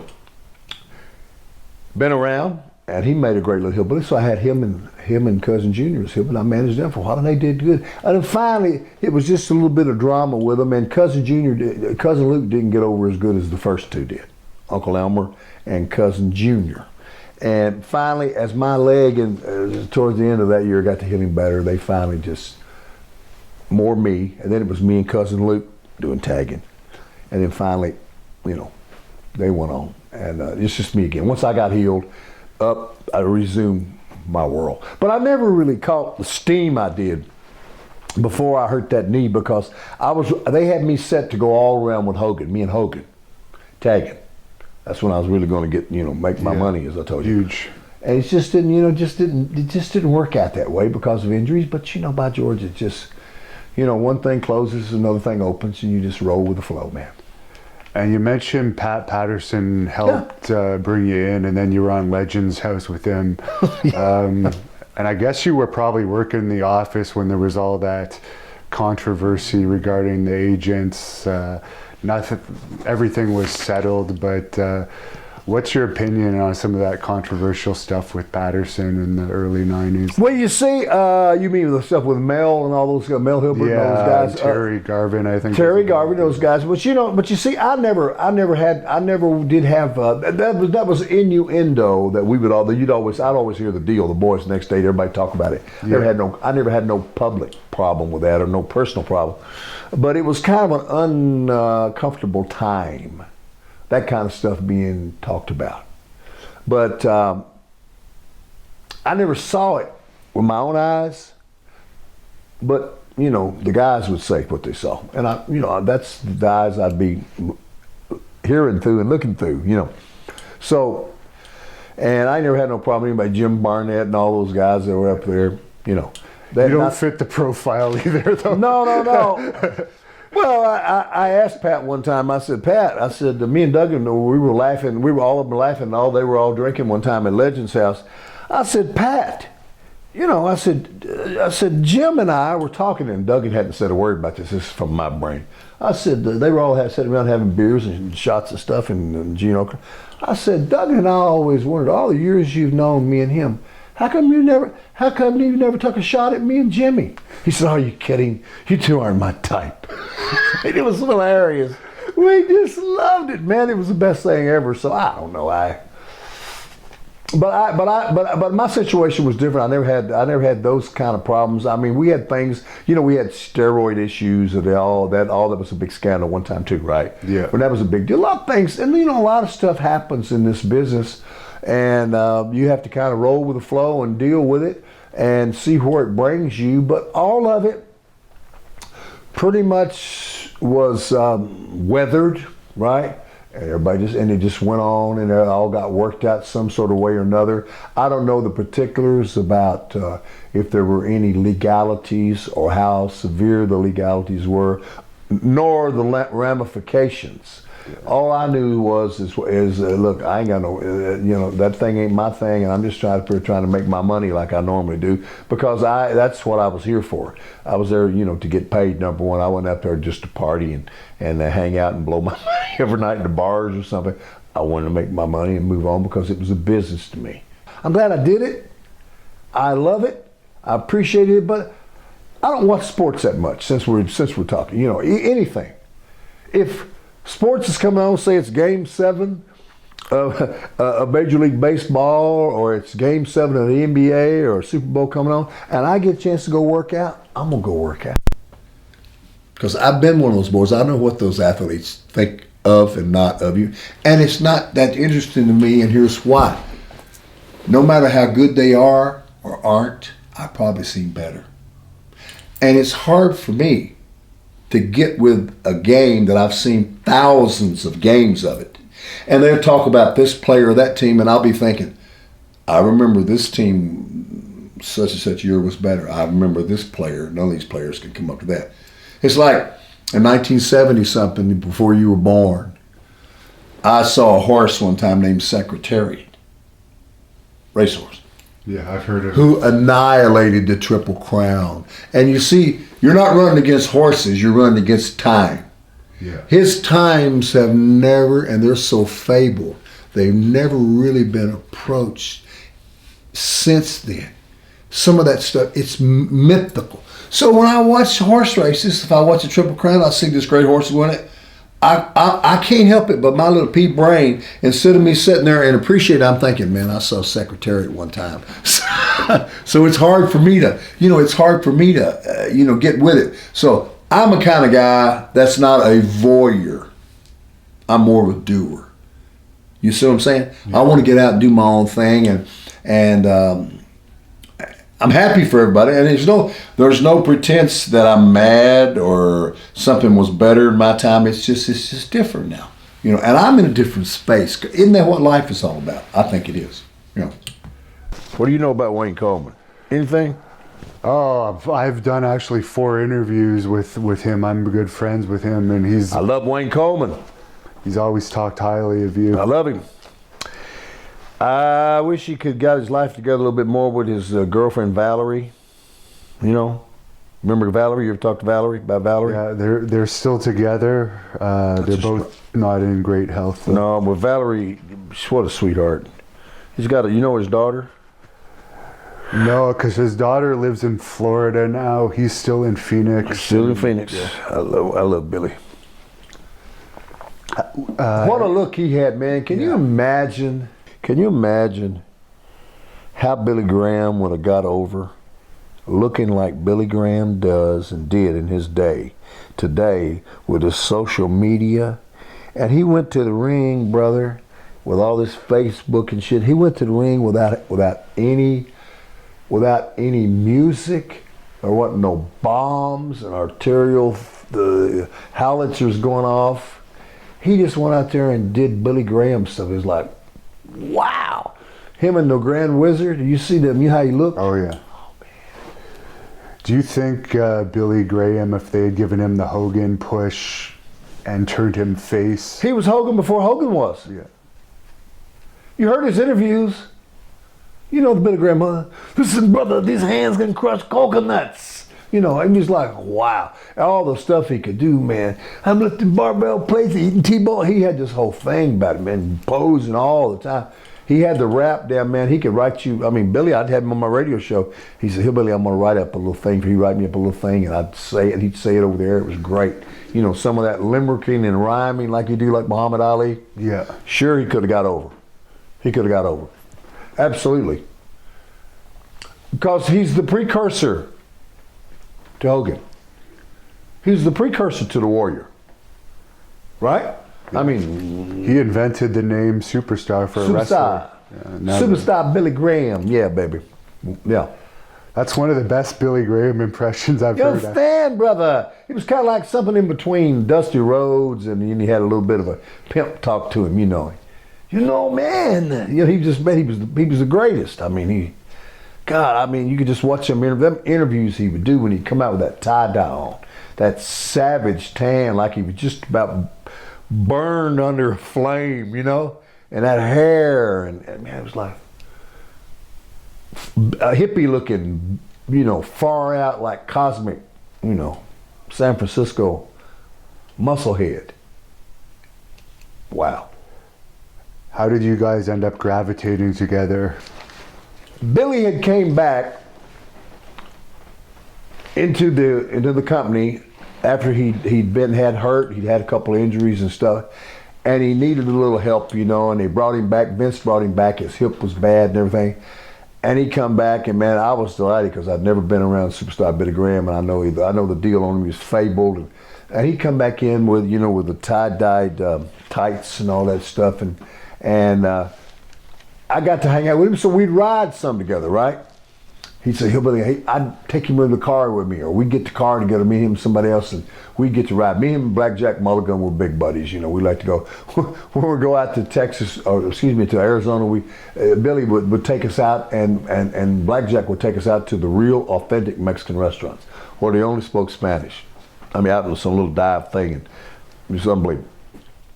So, Wayne and I would talk, and we'd talk about working out, and we'd talk about his days in Calgary, and we'd talk about this, that, and this, that, and this, that. And I just loved him, and he was hard grind on him when he come back, because, you know, he had his time had about come, and then one night he posted up some guy, and he picked him up, and that hip popped out through his leg, man, just about to come out, you know. And they had to take him to the hospital and do all that surgery to him. This was before the liver and everything, you know. And so, but I just wanted to be around him more and more, and I enjoyed him because he had that jive about him that I love, and I kind of like to go back with it too. I like to talk trash too. Both of us have a little bit of fun, and those were the things that we would talk about, and I'd pick his brain about this. You know, man. Yeah, man, brother, let me tell you. You know, and of course, Billy's a very talented young man. I mean, great artist. You know, and he knows a lot about stuff, reads about stuff, he's hip to stuff. You know, you see, man, get them big old hands and he talk, you know. And I was just the kind of guy that would I wanted to learn all that stuff, you know. And some of my funniest trips was getting him and Dusty. We'd go through Connecticut somewhere, and we'd stop at a diner, and we'd just sit there and start talking. And I'm sitting here, and here's Billy Graham, and here's Dusty, and they're going back and forth, and I'm ribbing Dusty, and I'm saying, Dusty, how can one man get so much heat in this business? How can you know, he loved it. Because that's when they had him doing this, you know, I had him doing the thing where he had those polka dots on, you know. Yeah. And he had that lady with him that was dancing around with Sapphire. And we were just having that. And so Billy Graham and I do believe that if he had really if time had permitted, because if you look back at some of the footage on him of him coming into the arenas and before he wrestled Backlund or before he wrestled whoever it was, if it was Bruno or whatever, when he would come to that ring, man, he came to the ring at that time, as I said, cold. There was no ring entrance music. There was no kind of pyrotechnics. There was no glitz and glamour. It was just it was just sensational, and you could feel it even if you watched the footage of it. You could feel it coming through the crowd as he's walking down the aisle, and of course, and he had that the Grand Wizard with him was very cool, you know, too. But he could get it done, man. That look he had was unlike anybody else's. As I say, he was the pace setter for all the guys, I think, that came after him, the muscle type guys, and they didn't have that Billy Superstar Wayne Coleman, Billy Graham look. I mean, he was, see, if you know his background, I mean, he was there with Schwarzenegger and all those guys. Yeah. Schwarzenegger loved him, you know, and all of them did. They wanted to get arms like him. I mean, he was something else. And as far as the business, he had that rap. Unbelievable. And if you compare it to Hogan took a lot of Billy's stuff and kind of added up and pizzazzed it up and done it his way. But a lot of his interview, from the attack, the beginning of it, is a lot Superstar Billy Graham. But he just brought it to a newer audience that didn't and wasn't really hip to Superstar Billy Graham, you know. And he had a different time, and we had ring entrance music and all the things that come along with it. And but I think that if a couple things had changed and that belt had stayed on him, it would be interesting to see how that would have changed this business. I believe it would have changed it better, quicker, because when Hogan came, you know, man was gone. But I believe it would have got better quicker, and that might have just set it on up for Hogan. It's kind of like 6 of this, half dozen of the other, but Wayne's one of my buddies, and I miss him. I think about him all the time. I need to talk to him. We haven't talked in so long. And I'll send him this clip of you. Send him my best regards, Wayne. You know, brother, I miss you. I think about you all the time. I wish we could go back in time a little bit more and spend a little time. I wish I could get out your way and see you some more. I don't get a chance to get out. When I was doing those fan access tours and we'd go through Phoenix and whatnot out there, he would come out and hang out with us, and a couple times we even brought him down. We went to one of the military bases in the Carolinas, and he was down there with me, and I got to hang out with him and enjoy some of him and his family, and he was very good to me, and you know, and he hipped me to a lot of things, and you know, and I've always learned from those guys like that, and I have nothing but respect for him, and I wish him well. So he told me a story that he was sitting with you backstage, and that he and you witnessed Kurt Hennig cutting up Jacques Rougeau's pants. Absolutely. Oh yeah, that's true. Well, sure. Okay. Kurt did a lot of things. And the Bulldogs did a lot of things too, you know. Yeah. And Kurt was a massive ripper, you know. I mean, he'd go down to the pet store and he'd buy a bunch of mouse or rat embryos that they feed to snakes. You know what I'm saying? A little sack of them grew. Just awful things. Awful looking science fiction horror stuff that you'd make a Stephen King movie. He'd find somebody, take them, put them down their pockets, put them in their socks, or put them in the bottom of their shoes. It's just awful stuff, you know. Yeah, Kurt would do some. Kurt was he was a ribomaniac. He would have probably fell into the Calgary Stampede, you know, Rib Hall of Fame somewhere. Now, if he could have. Billy was not around for the fight between the Bulldogs and the Rougeaus, basically when Jacques attacked him. Were you at that taping? I was there. Didn't see it at the moment. I'd seen it sometime after it had happened. And one of those kind of things, you know, where Dynamite, you know, just pushing it always like he did. Just you know, Dynamite, you know. And I knew Dynamite a little bit, and Davey Boy from Calgary when I was there, mainly Davey Boy. Dynamite was already doing something else in Japan or something. But anyway, before I came to this company, you know. And but that taping, there was some heat between the Rougeaus and those guys. And Dynamite was kind of bullying Jacques, you know. And he'd do Raymond, he'd smack one. You don't do that stuff, man, you know. Because, you know, I got to tell you, in these dressing rooms where I was at, everybody in there stand up. Ain't nobody going to lay down. I mean, it don't matter who you are, somebody's going to get something on you. Somebody's going to get an ear. Somebody's going to get an eye. Somebody's going to get... There ain't no lay downs in the dressing room I was in. Right. Well, the guys we had, well, none of that going on.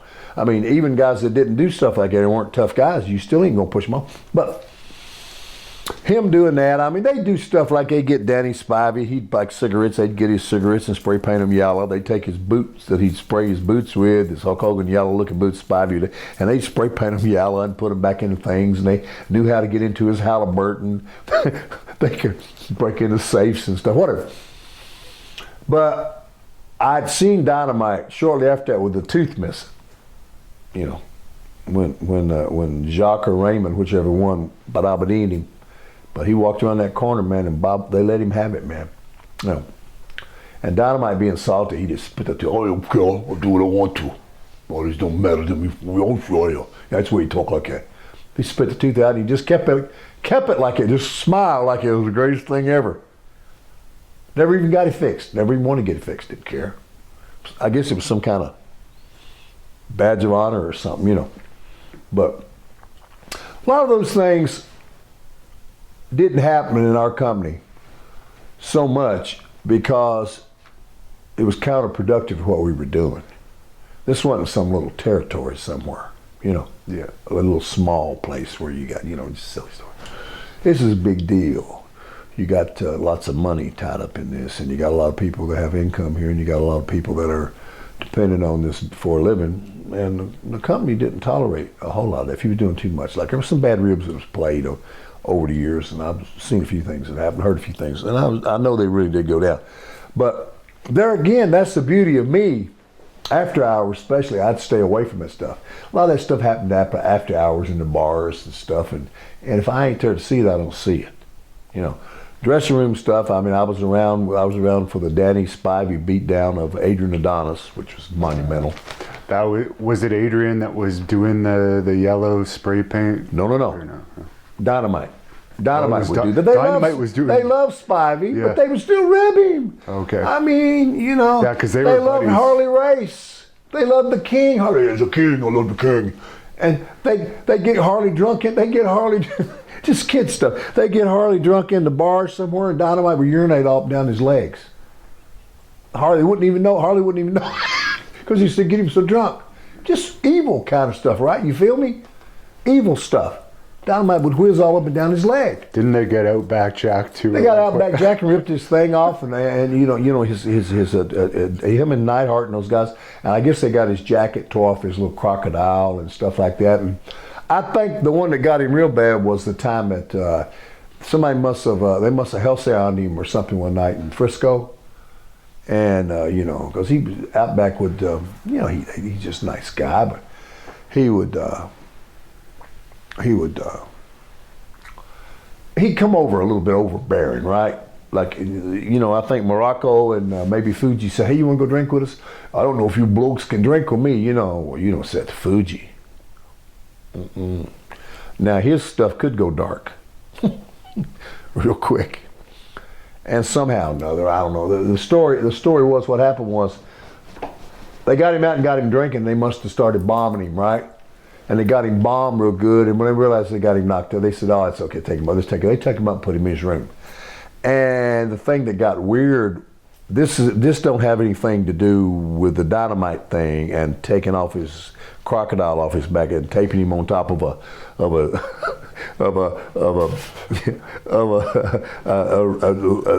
Lincoln Town car, driving down the road 90 miles an hour, you know, with him duct taped on top, waking up. You know, and this wasn't that time. But the time with Morocco and Fuji that was funny was that after he kind of passed out, he was passing out in the bar in Samson, and they said, take him up. They take him up to the room. They put him in his room, put him in his bed. Well, what happened was unforetold, but you know, when you're under the influence of that stuff, apparently sometimes during the night, before morning or what time it was, Outback got up completely naked. Stoned out of his mind, and went outside his door, hit the button, elevator, glass elevator all the way down, goes into the coffee shop naked as he came on earth, and said, "Yes, miss, I'd like to have a cup of coffee." Ordered a cup of coffee, didn't even realize he was gone. Security got him and took care of him, got him out of there because he didn't realize what was going on. And that was you know. I wish that would happen now. Oh my God! Can you imagine? Can you imagine? There would be a whole movie on. Everybody would have that filmed, right? It's like I'm saying, you can't do anything not have any fun. Our guys got out every night and did such as that. It was every night was like crazy. If you did one of those things now, you'd be in federal penitentiary or. And everyone would have been fired involved in that in WWE. Been fired. There'd have been outrage. People would have been marching. They'd have had a CNN special. Fox News would have been doing everything. Every kind of. It was every night. It was just something like that every night. But you know, yeah, some of those things, some of those ribs. That's the thing about ribbing. If you get ribbed, the best thing to do with a rib, you know this, is don't respond to it. Just laugh about it. A rib is only good if you get a reaction out of it. It's only good if you get somebody mad or get them to do something. If they don't care or they don't even really care, they won't do it to you no more. But if you get mad, they'll see they got the reaction they want, and if you try to get them back for it, then it'll escalate. That's the way Fuji was. If Fuji did something to you, just laugh like it was no.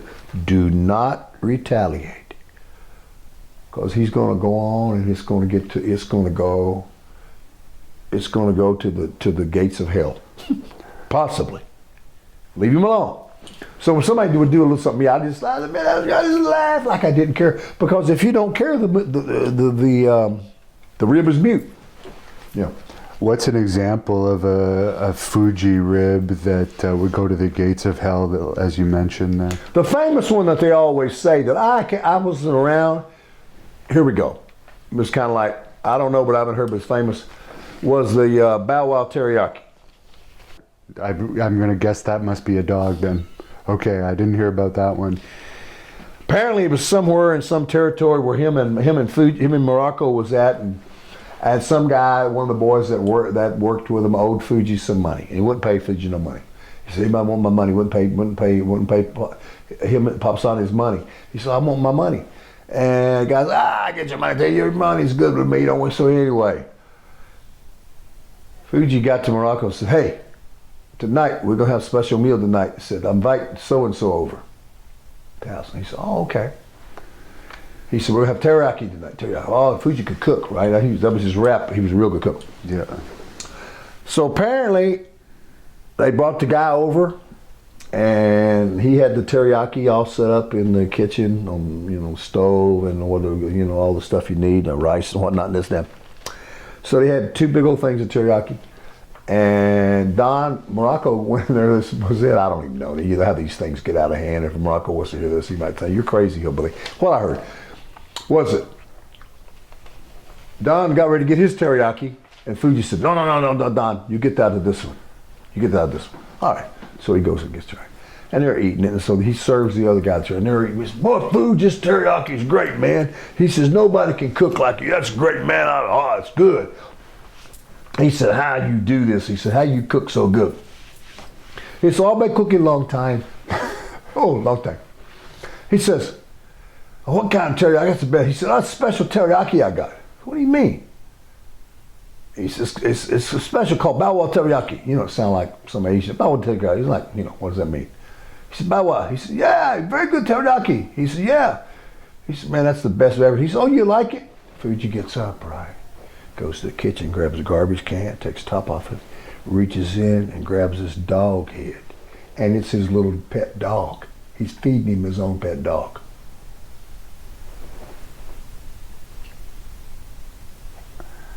Gates of hell. Yeah. He's feeding him his own pet dog. The guy screams and yells, gets sick and leaves. Within a few days, the word is, I think the guy leaves the territory.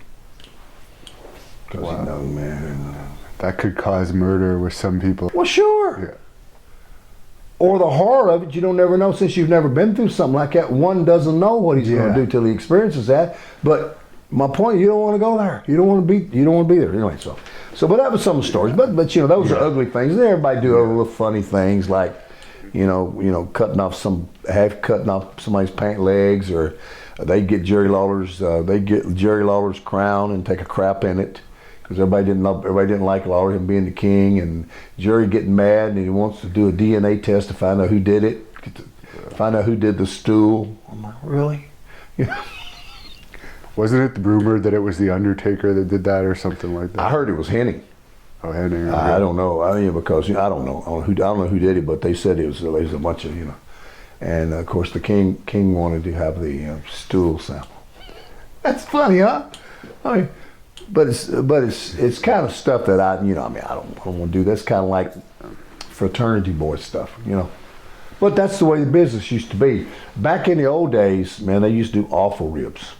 Yeah. So Calgary's got some more like that.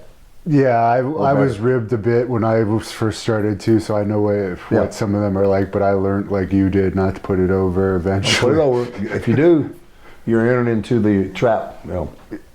Now, you started to talk about the Danny Spivey, Adrian Adonis thing that you witnessed, I guess. Flint, Michigan. Yeah.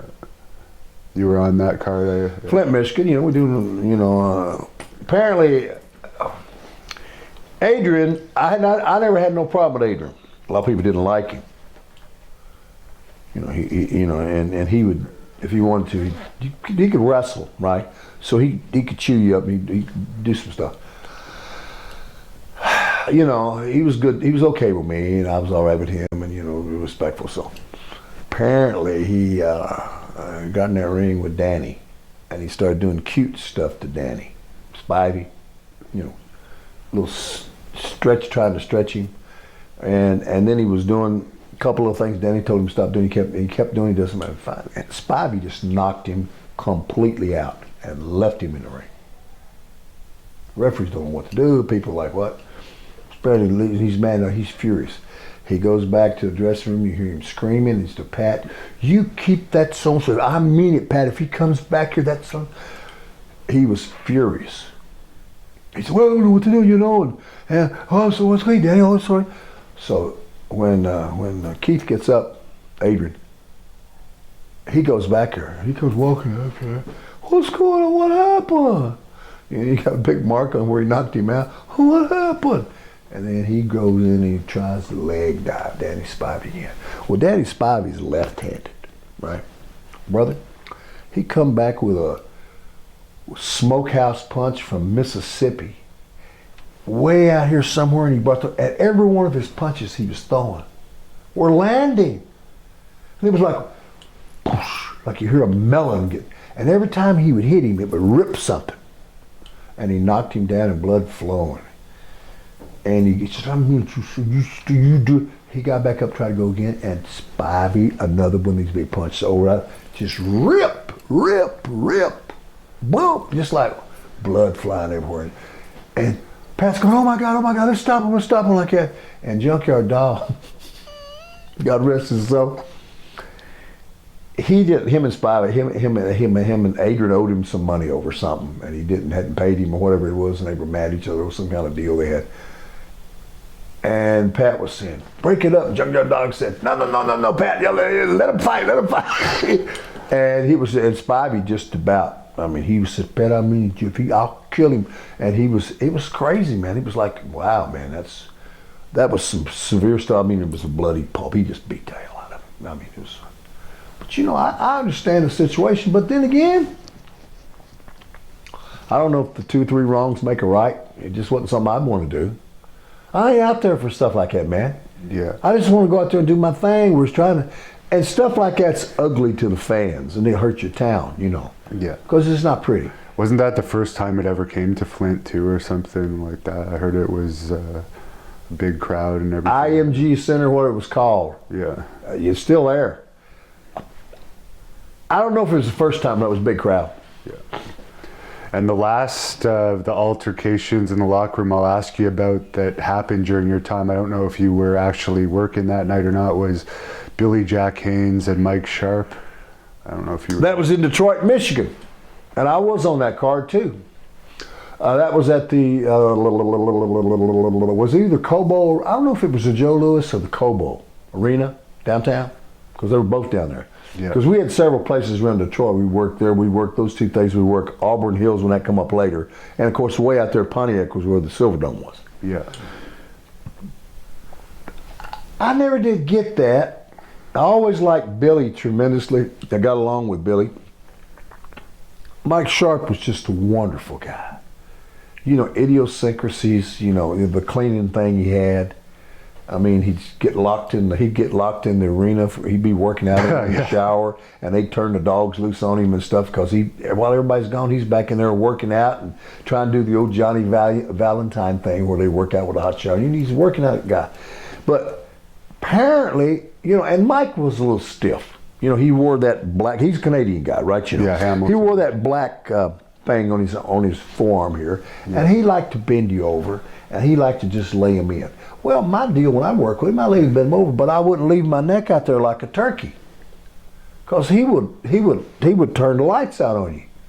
I'd trap up on him, you know, so he wouldn't just you know, disconnect me. And I kind of liked it, and you know, but he'd lay them big punches.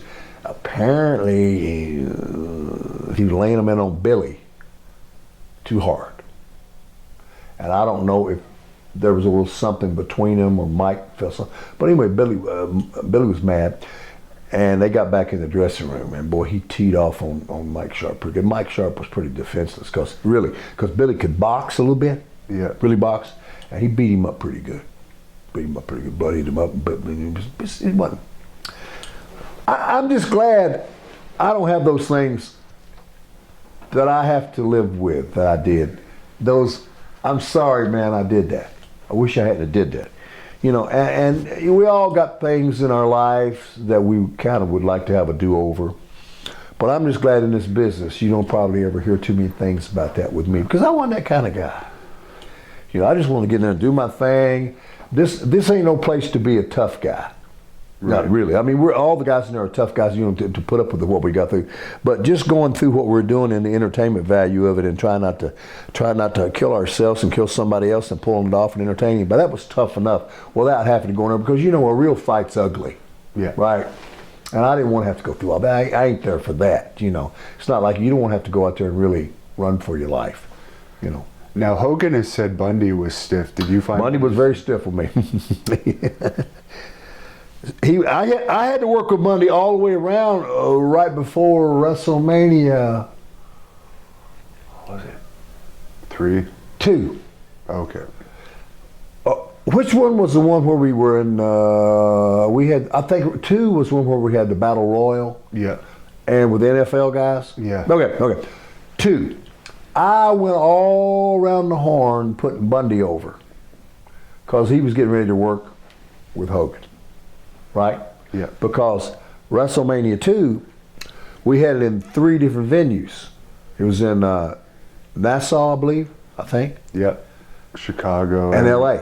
Yeah. And Bundy and Hogan were going at. So I was the baby face that they wanted to put over, you know, next to Hogan. So I went and put him over. And he would get a little bit, he would get stiffer, man. He would jar you sometime. And I said, Chris, you're killing me. You know, kicks and ha. And you know, he was just a big old huge kind of guy. But you know, he would work with me pretty good, and he never really tried to kill me. And the only time I'd really get teed off on was when I was having those 6-man matches with me and Andre and Captain Lou Albano with Stud and Bundy and Bobby Heenan. And Bobby Heenan was like the best ever, they say. I just watching him, you just know he could. He was just an expert, whatever he was doing. He would hurt you. But with Andre, I'd start the match with either Stud or Bundy, and they would try to take over on me and get everything they're going to get in on me. And they'd work me over pretty good. And it was like, come on, man. Because they knew that eventually when I was going to give the tag, when I was going to tag him with Andre, he's going to come in and he was going to throw them around like red rubber balls and just brutalize them for you know, do all kind of things. He didn't like Stud, I guess. No, he'd make poor John. John kind of had a mental breakdown over working with him. I had to take a lot of his matches and work with Andre to come in. Andre to come in and say, "Hey, boss, you work with me tonight." I go, "Really?"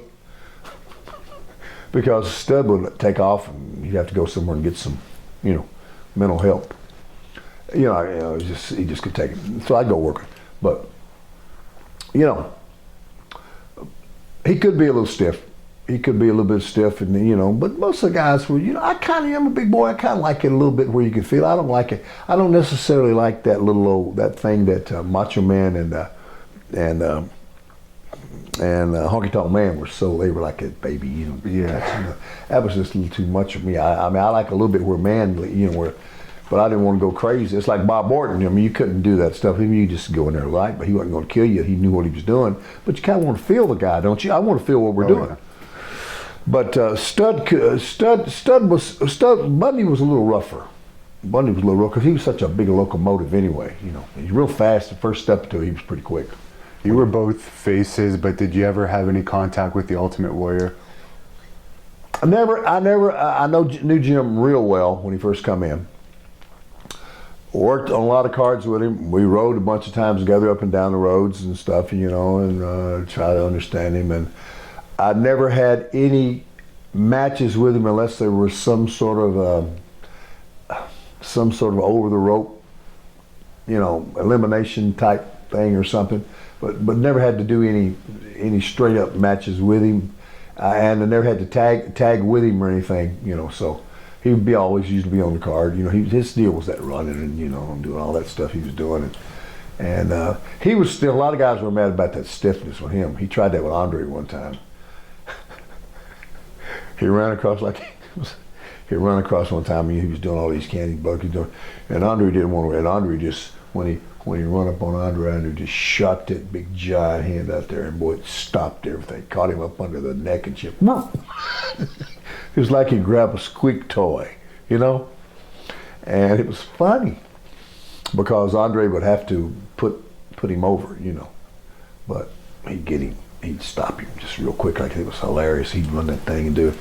But a lot of the boys, you know, in the business, I'm not big on saying this. I don't like, everybody wants to get into that term, he can work, he can't work. Well, what are you talking about? It's all entertainment. Are you entertaining? Are you doing it for the fans? Because I was. Or are you doing it for the boys? Because I was. Do they write your checks? Will they book you? Will they look out for you? No. So I understand. I know I had to appease them because I was one of those guys. But I was more concerned about realizing if I get over with these guys, they'll have to follow. Yeah. So that's kind of where I was.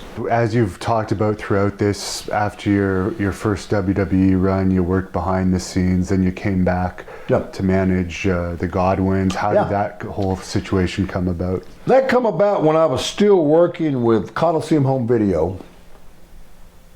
Yeah, it was still Coliseum Home Video. Before it went over into WWE Home Video. They'd made that change from F to E, you know, W. And then I was looking for a way to help video sales. I was looking for a way that we could maybe get a little fire going when I went in and pick up the numbers on the units we were selling, you know, because when I'd go in and talk to these sales distributors across the country, I'd always, you know, tell them the suggested retail price, and I'd give them the, you know, price point, whatever it was, and I'd give them the, the order date, the pre-order date, stuff like that. And I'd always, you know, I could tell that they were more into it if I had done something, or if I was on the tape, or I'd had something. So when I started going back and we figured we'd do something with the Godwins, Henry and Phineas, they put me with them. It got over. It got over, and they were good. I mean, Phineas could work. Big Henry was great looking, and I had a lot of fun with those guys. I knew it wasn't going to be a long time, but it did help. It did help too in my job, which was home video sales. And as you know, we beat the I think it was Bodies Adonis. That was the one with Sonny. Yeah. And they had a little tag team, and Pritchard and those guys, and we beat them one time in the Garden. Henry and I, we beat them as far as I was managing, and they beat them for the world belts, and we got to keep the belts for a little while there, and then we changed it back and forth, and then of course, by that time it would. By the time the next TV come up, that was another deal. They dropped it again at the next TV back to them, and I enjoyed my time with those guys. It was kind of short, but I knew it wasn't going to be a long thing. But you know, and that stayed together for a little while, and then it kind of, you know, it ran its course. But that was kind of Chief Jay Strongbow too at that time, trying to rehash that Hillbilly thing, and I got in on it too. Of course, since I was the original Hillbilly Jim, it kind of made them happy that I was back there, you know, mentoring them and, you know, being their manager. And of course, it was a selfish motive for me too, because I wanted to have an entry to sell more home video. So, how was working with Sonny? Because a lot of people didn't like her backstage. I left that with Henry and Phineas. Now did that mostly, and the only times I would usually come out and do shows would be TV.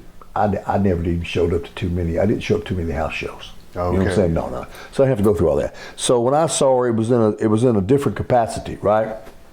And she was fine with me. I had no problem with her. But yeah, everybody's all of them got their reputations, and they got their things and their. I'm going to ask you a few fan questions that are watching this right now. All right. One of them wants to know about your time in Australia before you were signed by WWE.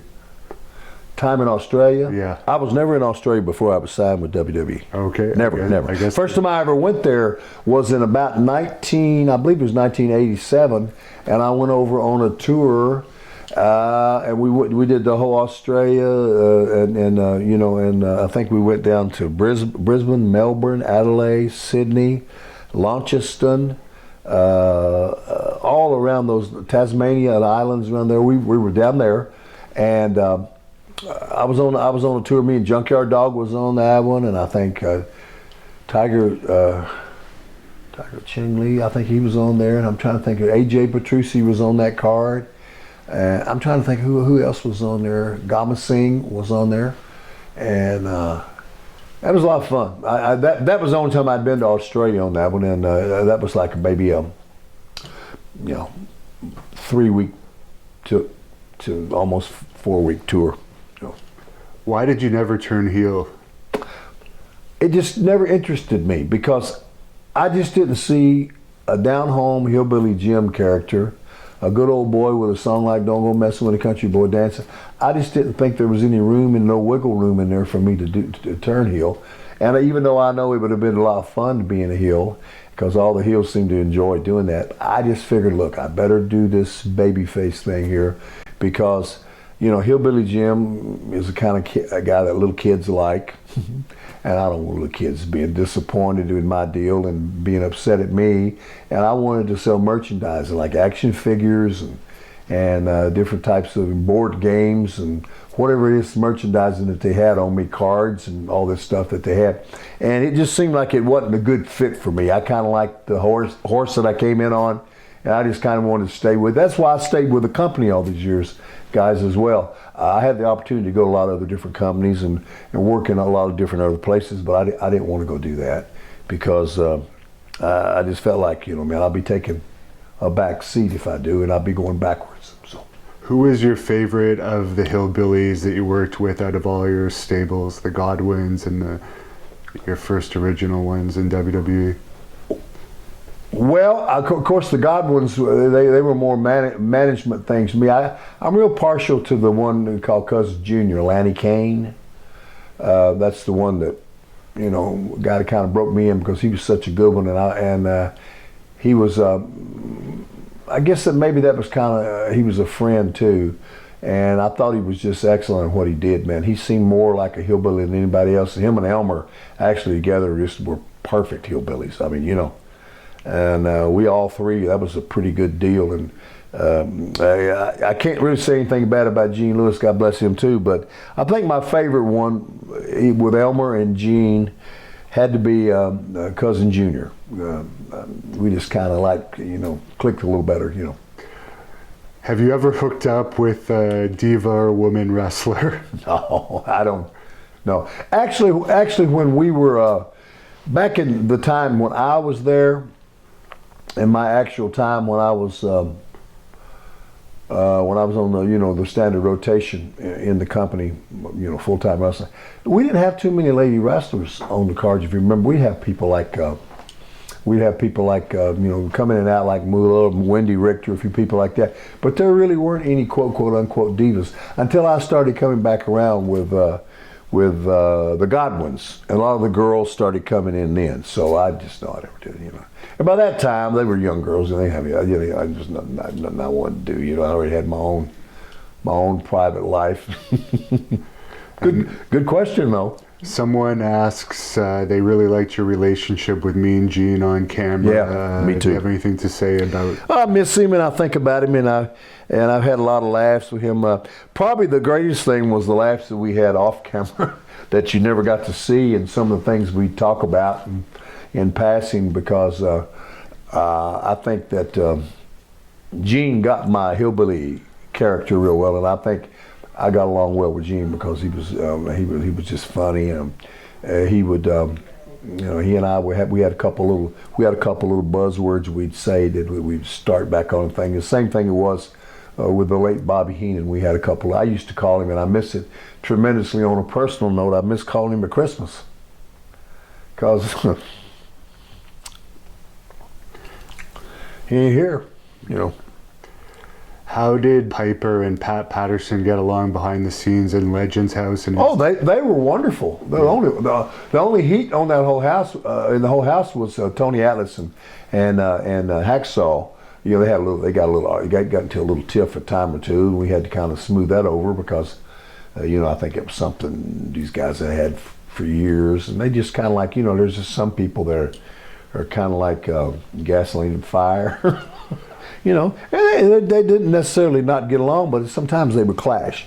But there was no problem with Pat and Oakland and him just hung out, and they liked to play cards all the time. And throw in Howard Finkel, God bless Howard too. Howard would get in there and they'd do their things, and Jimmy Hart and I would just kind of roam around, and Duggan and Piper kind of bonded. So me and Jimmy were buddies. We were roomies in there, and me, I just wanted to go out and work out all the time and have fun. It's a beautiful house we were at, and we get outside and we try to play tennis. That was a real frightening scene, but I enjoyed that time on Legends House. I'm one of the guys that actually told them, they asked if we'd do it again. I said, you know, I'd do it again. But I don't think Pat would. At the time, Pat didn't want to do it again. And neither would Gene. But you know what? As that show ended, on the last day when we were getting ready to break it up and everybody was going back and we were going to see each other, there was a lot of sentimental thing going on there. It was weird. Even Piper, I could see Roddy was missing that because he felt, I guess it was, you know, here's the deal. We had all known each other for years, right? But we really never spent any time with each other. Now, I'm going to tell you, brother, when you spend a month in a house or in a house situation with these guys, you get to know them pretty good. You get to really understand them a little more. Now, usually I just see them on the road or I'd see them at TV. And that's just for a minute. So you just see what you see and you don't even really know the guy. But after you spend some time, me and Roddy, we got along well. I got to know him in a way I never didn't know him before. And got to see him, you know, and got to be around the guys. And it was a great situation. I mean, I think all the guys, even the ones that had said they would never do it again, they were kind of having second thoughts about it the last day we did that. So, Any stories on Rick Rude? Lots of stories on Rick Rude. I mean, Rick was something else. Remember one time we wrestled in Cape Girardeau, Missouri, right?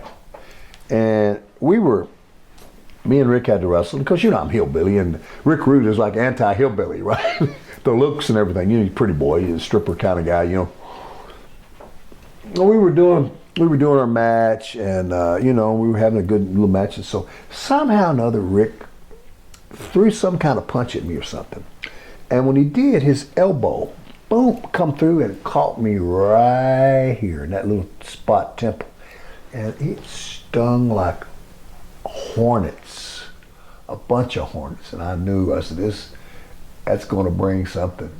It's got to, because it's right there on that bone. And Rick hit me and he come back and, you know, when he did, I said, ugh.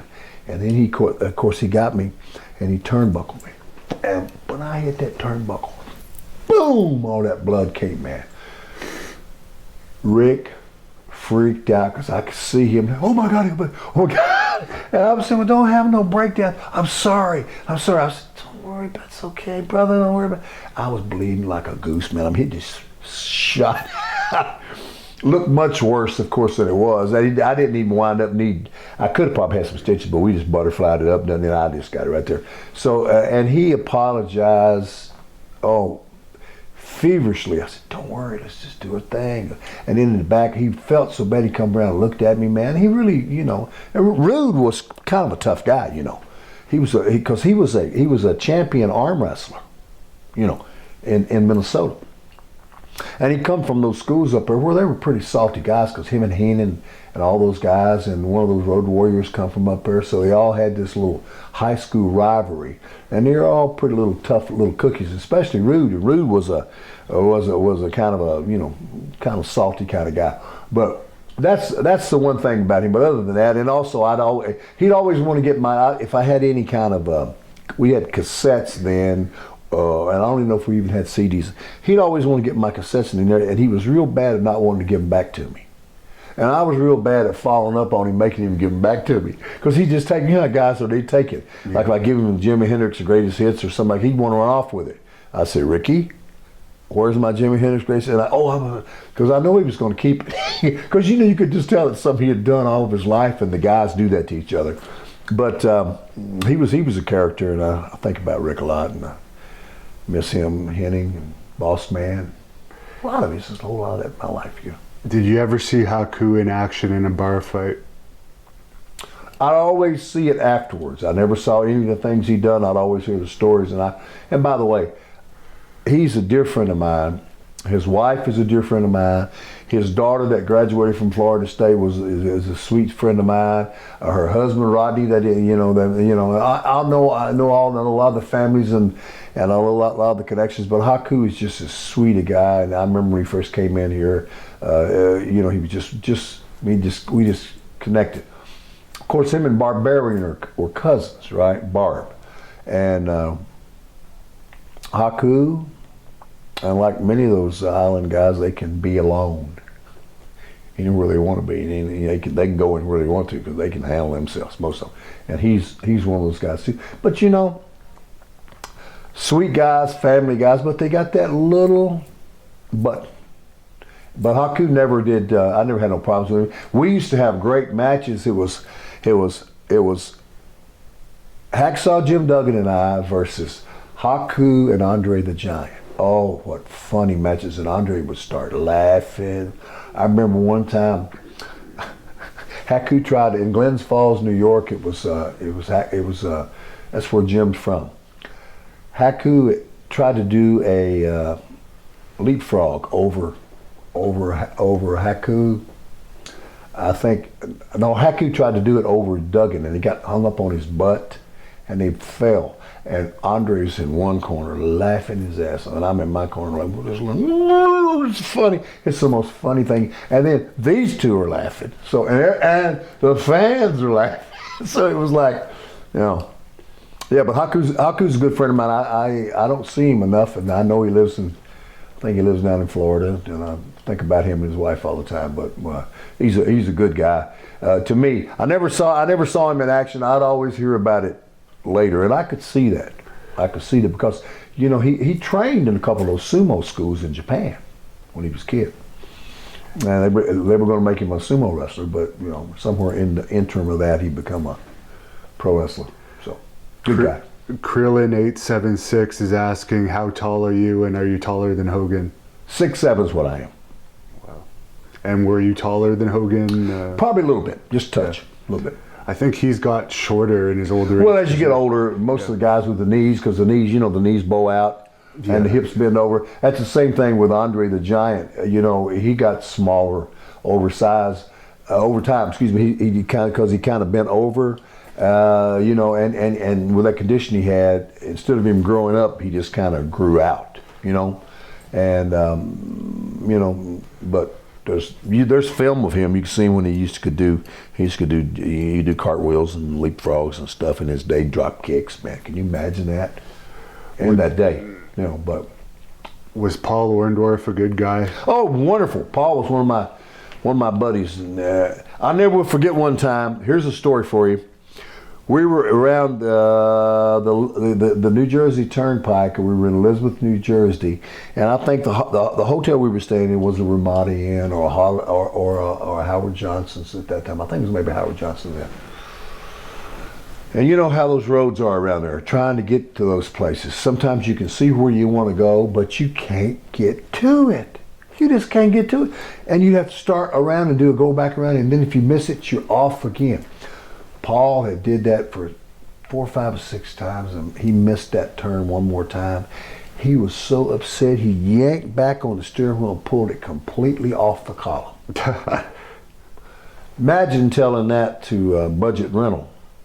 So anyway, but he did that one time, and I like Paul. He's a Southern boy too, down in Florida guy, and I used to always enjoy being around him and his humor and stuff. He could be kind of intense, but if he knew you, he was real cool. So I had a lot of fun with Paul Orndorff. Now, you've told me you were never close with Uncle Elmer. Someone on here says Tony Atlas has claimed Elmer was in the KKK. Ever heard anything? Well, there's some talk about that, and there's some talk about him with his Mississippi background and some things that I don't care too much for. I can't substantiate that with any degree of assurance that was true. But you know, I kind of know how he was, and he had some of those tendencies that I didn't care for too much. And I don't want to talk about the dearly departed, but you know, there's a pretty good chance that there might be some truth to that rumor. Any funny Captain Lou Albano stories? Oh, Captain Lou was him and Freddie Blassie were like the funniest guys of all time. You should see him. I mean, when we used to do TV tapings in Poughkeepsie and stuff like that, it was a hoot to listen to him carrying on. And when everybody, well, that's back when we cut promos, right? And they constantly have to scream at Lou and Freddie Blassie because they're always making noise, you know, and talking loud and, you know, everything. If you could hear them for 200 miles. And they try to shut up. Well, you know, somebody's trying to get an interview, talk about we're coming to Akron, Ohio, or, you know, and you don't want to do this, Macho Man, and somebody screaming in the background. And but Lou Albano was just as cool as he could be. Always the same, you know. The whole thing with rubber bands, just over the top, man. Rubber bands in his face, you know, and I loved having when we had the matches. Me and him and Andre versus Bundy and Stud and Bobby Heenan. Boy, it was funny watching. We let the two managers go at it. Oh, it was hilarious. I mean, he was just over the top animated. You know, he's the guy that brought the whole rock and wrestling connection together with Cyndi Lauper. You know. And you know, in her things, girls just want to have fun. He's the guy that's in the plays her daddy in the video, right? So the captain was man, he was character. Blassie too. I love Freddie Blassie too. You know. What's your opinion on the Junkyard Dog? JYD, Sylvester. Oh, Sylvester and I had a lot of laughs together, and a lot of fun, and we like to. Just mess with people in the dressing room. We'd always mess with Butch Reed and whoever was back there, and Harley racing him, and Harley would always like to rib poor Junkyard Dog. And JYD was real sensitive. He was real ticklish, right? I mean, for real. To where it was like he'd have a panic attack if he started trying to, and Harley Race could look at him like that, and he said, no, Harley, don't you start. I'd see him. He'd put his fingers out like that, like he's going to come to JYD and tickle him. And JYD would lose it, brother. He would come undone. Sweat would pop out of him. He'd about to go crazy. Harley would force JYD all the way back into a locker. He'd get back in there. And if he'd touch him like that on there, JYD would be like a bucking bronco. He would just tear up the whole locker room. It was just, to watch him do that, you'd whiz yourself. Would you consider managing a Hillbilly stable in WWE again in this day and age? Actually, it sounds like good, but to be honest with you, I'm more in the situation now of I'll probably say no. And the reason why, I just don't want to spend that much time and energy anymore. I don't know if that I could add to anything that I've already been able to see and do, or so I probably would say no. It just ain't. I mean, I'd rather see somebody else do it. I'd rather see a new Hillbilly come up or something like that. And I don't know if today that we live in is conductive and conducive, or if it's even reasonable to think that would ever happen again. Who knows? Everything's on a circle, right? And a wheel. It could come back around where we would have Hillbillies again. What was your best bench press, squat, and deadlift? Well, I'm kind of long-armed. One time I did 475 bench as long-arm. Pretty good deadlifter. I'd probably do 640, 650 deadlift, you know, pretty good. Bench one time I didn't use no super suit, but I did have wraps on and thing. And this was a wide power squat. I think I did 780 one time, a real good one, a real good parallel one time. And of course, that's, you know, those are just things that I did because I was real tall. I remember one time we were in, there was a world champion power lifter who held a world record squat, and I forget his name. It was somewhere in Oakland, California. Lee Moran might have been who his name was. I don't know if it's, you can look this up, some of you guys. I think he had a world champion, like 1,000-some pound squat, you know. And Big John Studd, God bless him, he'd always say, you know, I do a 900-pound bench press, and, you know, and I do a 2,000-pound squat, and I do this, whatever it is. And we went into that gym where Lee had out, and he was at it in Oakland that time. And John's legs, you know, he'd be lucky if he did a 350-pound squat, but Lee Moran said, looked at him, and John looked at Lee Moran, and Lee Moran said, not with those legs, you know, which you ain't done no 1,000-pound squat with those legs. So that was pretty funny. Cause we'd go to the gyms and we'd see all the strong guys, Ted Arcidi and those guys, and some of them would get into business. And Tony Atlas is a great bench presser. Dino Bravo was a good bench presser. And, you know, we'd go to the gyms all the time. And that was a big part of what our deal was. And at that time, there were all sorts of little small gyms, you know, all around the country. You go to Rochester, they had a great gym in Rochester up there. Sampson's Gym, I believe the name of it was. And you know, and then of course you go to California, LA, we go to the Golds and Worlds. And that was a big part of what we did, because that was productive and something that we did, because I mean, the business required that. So, you know, I still love working out. I wish I could come back and have another life and just have everything working good on me and just do it all over again and make up for the mistakes that you made this time. But I guess you don't get that, you know. Do you believe in ghosts or aliens?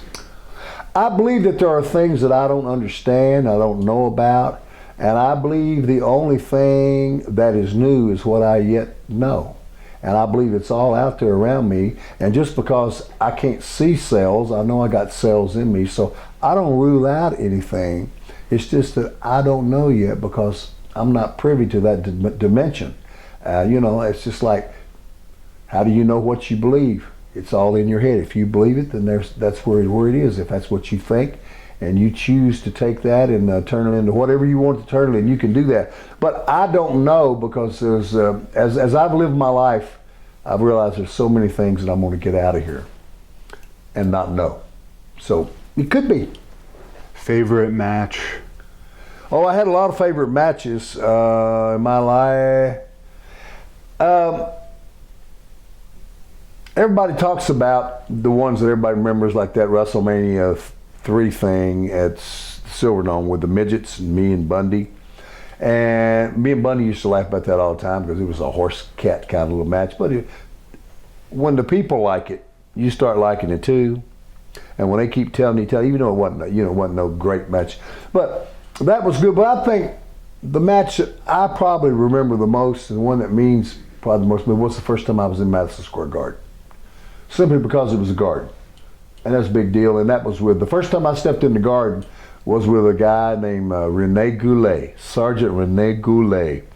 He wore a glove like Michael Jackson. He had a cape. Oh, it's all good. And just because it was New York City and it was that famous building. And favorite and least favorite opponent? Favorite opponent? God, I enjoyed. I had a lot of mine I worked with. I mean, everybody that you can imagine. That's a hard one there, brother. I'll just throw out maybe one or two things, and I probably might, if you ask me next day or two, I'll probably be different on this. Probably my favorite opponent that I had, probably the Magnificent Morocco. I like Don Morocco. Beach bum, great. Not very much that I get to work with him, but what an honor just to be in there with him, because I had so much respect for him. He was so good. Probably the one that we just didn't seem to gel, but we did a lot of matches together, and he was so mad because, and this guy was super strong, but he just never could slam me. He says he couldn't. I'd even try to help him a little bit. I don't know why. I guess it was because I was so long. Dino Bravo. I love Dino, but he just was so frustrated. I know Dino was bad strong. But he just didn't feel like he'd get me up and get me over. I don't know what it is. I said, I'm jumping. I'm helping you, man. It's funny how but if you ask me tomorrow, I'd probably have two completely different guys. Is Baltimore the best town you ever wrestled in? Someone's asking. Baltimore's a great town. We used to wrestle at that Civic Arena downtown. That was one I really enjoyed that. Of course, I like the Capitol Center over in Washington too. The old Cap Center. Yeah, those are good ones. And what did you think about the ECW/Attitude controversial era of wrestling? I like that. I like that because it brought more people into watching the business and brought more people into becoming fans. And I'm a big believer that we need more people being turned on to our business to enjoy it. And the more the merrier. I'd like to see more competition even now. I like it. Everything's got to have something to push it and make it want to grow and make it want to get better and make it want to move on to the next level, whatever that is. And I think of more wrestling companies that are out there that are viable and that give the young men and the young women in this business who want the chance to get in there and do this. Because when I was a young guy breaking into business, there were lots of territories. You could go all sorts of places. And I was taught by Dale Mann, hey man, you learn how to do this, you'll always have a job. Anywhere you go, you can get a job. It don't matter if you're in the Carolinas, or if you're in Portland, Oregon, or if you're up in the WWF, or if you're over in working in the California territories, if you're down working in Texas, or anywhere points in between. And once this whole thing happened with us and we started buying up all the TVs and all the major talent started coming our way, it kind of dried up a lot of those sources.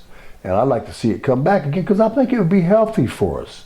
I think it'd be healthy for the country. It's like I think it would be like a training ground again, you know, because it's very hard to get to this company now and get in there and get a shot because there's only so many spots available. How are you going to get in there and get a shot? In other words, it's like the biblical thing, many are called but few are chosen. So I like to see it more where I think we're probably missing some talent, where I wish some of these young folks could have a chance to get out and do their thing. I'm only going to ask a couple more fan questions. You have hundreds at the bot here, so I won't go through them all. But who was better with the Arena Rats, Uncle Elmer or Cousin Luke? Oh, Cousin Luke by far. Yeah. And what was it like being in a cartoon? Hey, every time I stepped in the ring, I was like an animated cartoon. You know what I'm saying? To me, because that whole business I was in was an exaggerated, over-the-top business, you know, for me, and that's what I wanted to be, as far out there and as entertaining as I could. So when they turned it into a real cartoon, it was just almost like poetic justice. End of the sentence, put a period on it. It was a lot of fun, and I tell you, you know, you never think when you start out that you're going to be in a cartoon. You know, you never think you're going to be one of the characters in the cartoon. You never think you're going to have action figures of yourself. You know, when you're a young guy coming up, a lot of those things that happen, you never think you're going to, you know, perform before a world record crowd. You know, like the Pontiac Silverdome in 1987. And it's going to be a record that's going to last for decades and decades, and you're going to outdraw people like the Rolling Stones and the King, Elvis, and the Pope. I mean, it's just like, I mean, what more can you ask for? You're just blessed when you start out doing stuff like that, and for me to have been a part of it. Sometimes it seems kind of surreal, you know, even now, as I look back on that career, because, like I say, the only thing that we have in our life is time. That's what I tell my friends, time. You only have the times that have gone by and the time we have right now. And that's what you have to work on. I don't really look to the future too much because I don't live in the future. But if you've had some things that you can reflect back upon and you can think back and dwell upon and you feel like you've done a pretty good job at it, then I guess your time's been well served. So I've been lucky. Did you have a shoot with Carl Moffat? Moffat? No, not a shoot. I knew Moffat though. He's a good worker in Calgary. And he was a good guy. I like Butch Moffat. Now after I was gone from there, I think he got over quite a bit. Yeah, I mean, Jason the Terrible. Yeah, Jason got over a bit up there, and everybody loved him, and he's a good in the ring guy. He was good to me. Moffat was a good guy. I like him.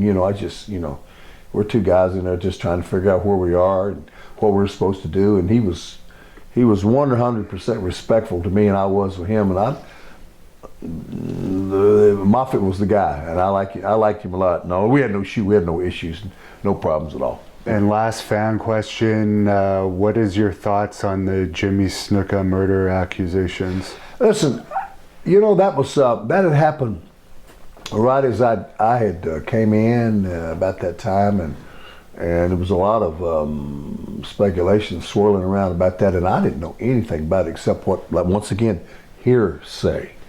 I thought it was pretty heavy duty stuff, and it was a bad situation. Anytime something like that happens to someone and they're hurt or, God forbid, lose their life, it's about all you got. So, that was pretty awful.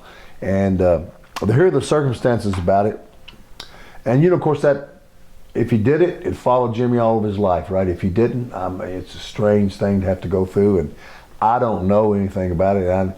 All I know is what I'm able to be around and who I'm able to see and how they treat me. And I always got along famous, of course, with Jimmy, and up until his passing, and he was just a wonderful one of the brothers to me. He's one of the guys, and he was very, very kind to me. And hey, isn't that part of what all makes this whole business like it is? It's the ups and the downs and the rounds and the controversies and the strange things, and did this happen, did the legendary stuff, and a lot of times when you get right down to those things, if you can get down to them, they're completely different than what you've been told. But that's my thought on the Jimmy Snuka thing. And my last question for you, we might have to do a part 2 sometime because you give very detailed answers, but was there ever any contact with WCW to try and hire you in later years? Because you seem like someone that they would have. Yeah, there was contact. I was asked about that if I wanted to do it, and I didn't have to even think because I'd already pre-thought about it, and I said I appreciate you very much, but I don't want to do it. I don't want to be there. I don't want to get into that. I don't want to change, because I knew if I went down there, it would probably take me in a different direction than where I was from. And I just, you know what, brother, I just didn't want to go through all that. And I just said, look, man, why not leave well enough alone? I was happy being Hillbilly Jim, don't go messing with a country boy babyface, or Hogan protege, the good guy type character. And I didn't want to go there and take a chance on, them wanting to turn me and seeing how you gonna do that, because I wasn't into it that much. I didn't want to take that character and turn it. I'm just glad I played it out the best that I felt that I could. And I had a lot of people that talked to me about doing different things and coming and doing the strange things and using that character in ways I just didn't want to do it, because first of all, I wasn't into it. I could have done it if I wanted to, but this is I like having a character and a gimmick where it was just kind of like me, just do my thing, and it was much easier. It's a whole less stress when you just go out there and be what you call truthful with yourself. So I wanted to ride out the initial Hillbilly Jim thing to the end. You know what, guys? I did. Took it all the way to the finish, and I guess that's the end of the story, and that's the way it's been.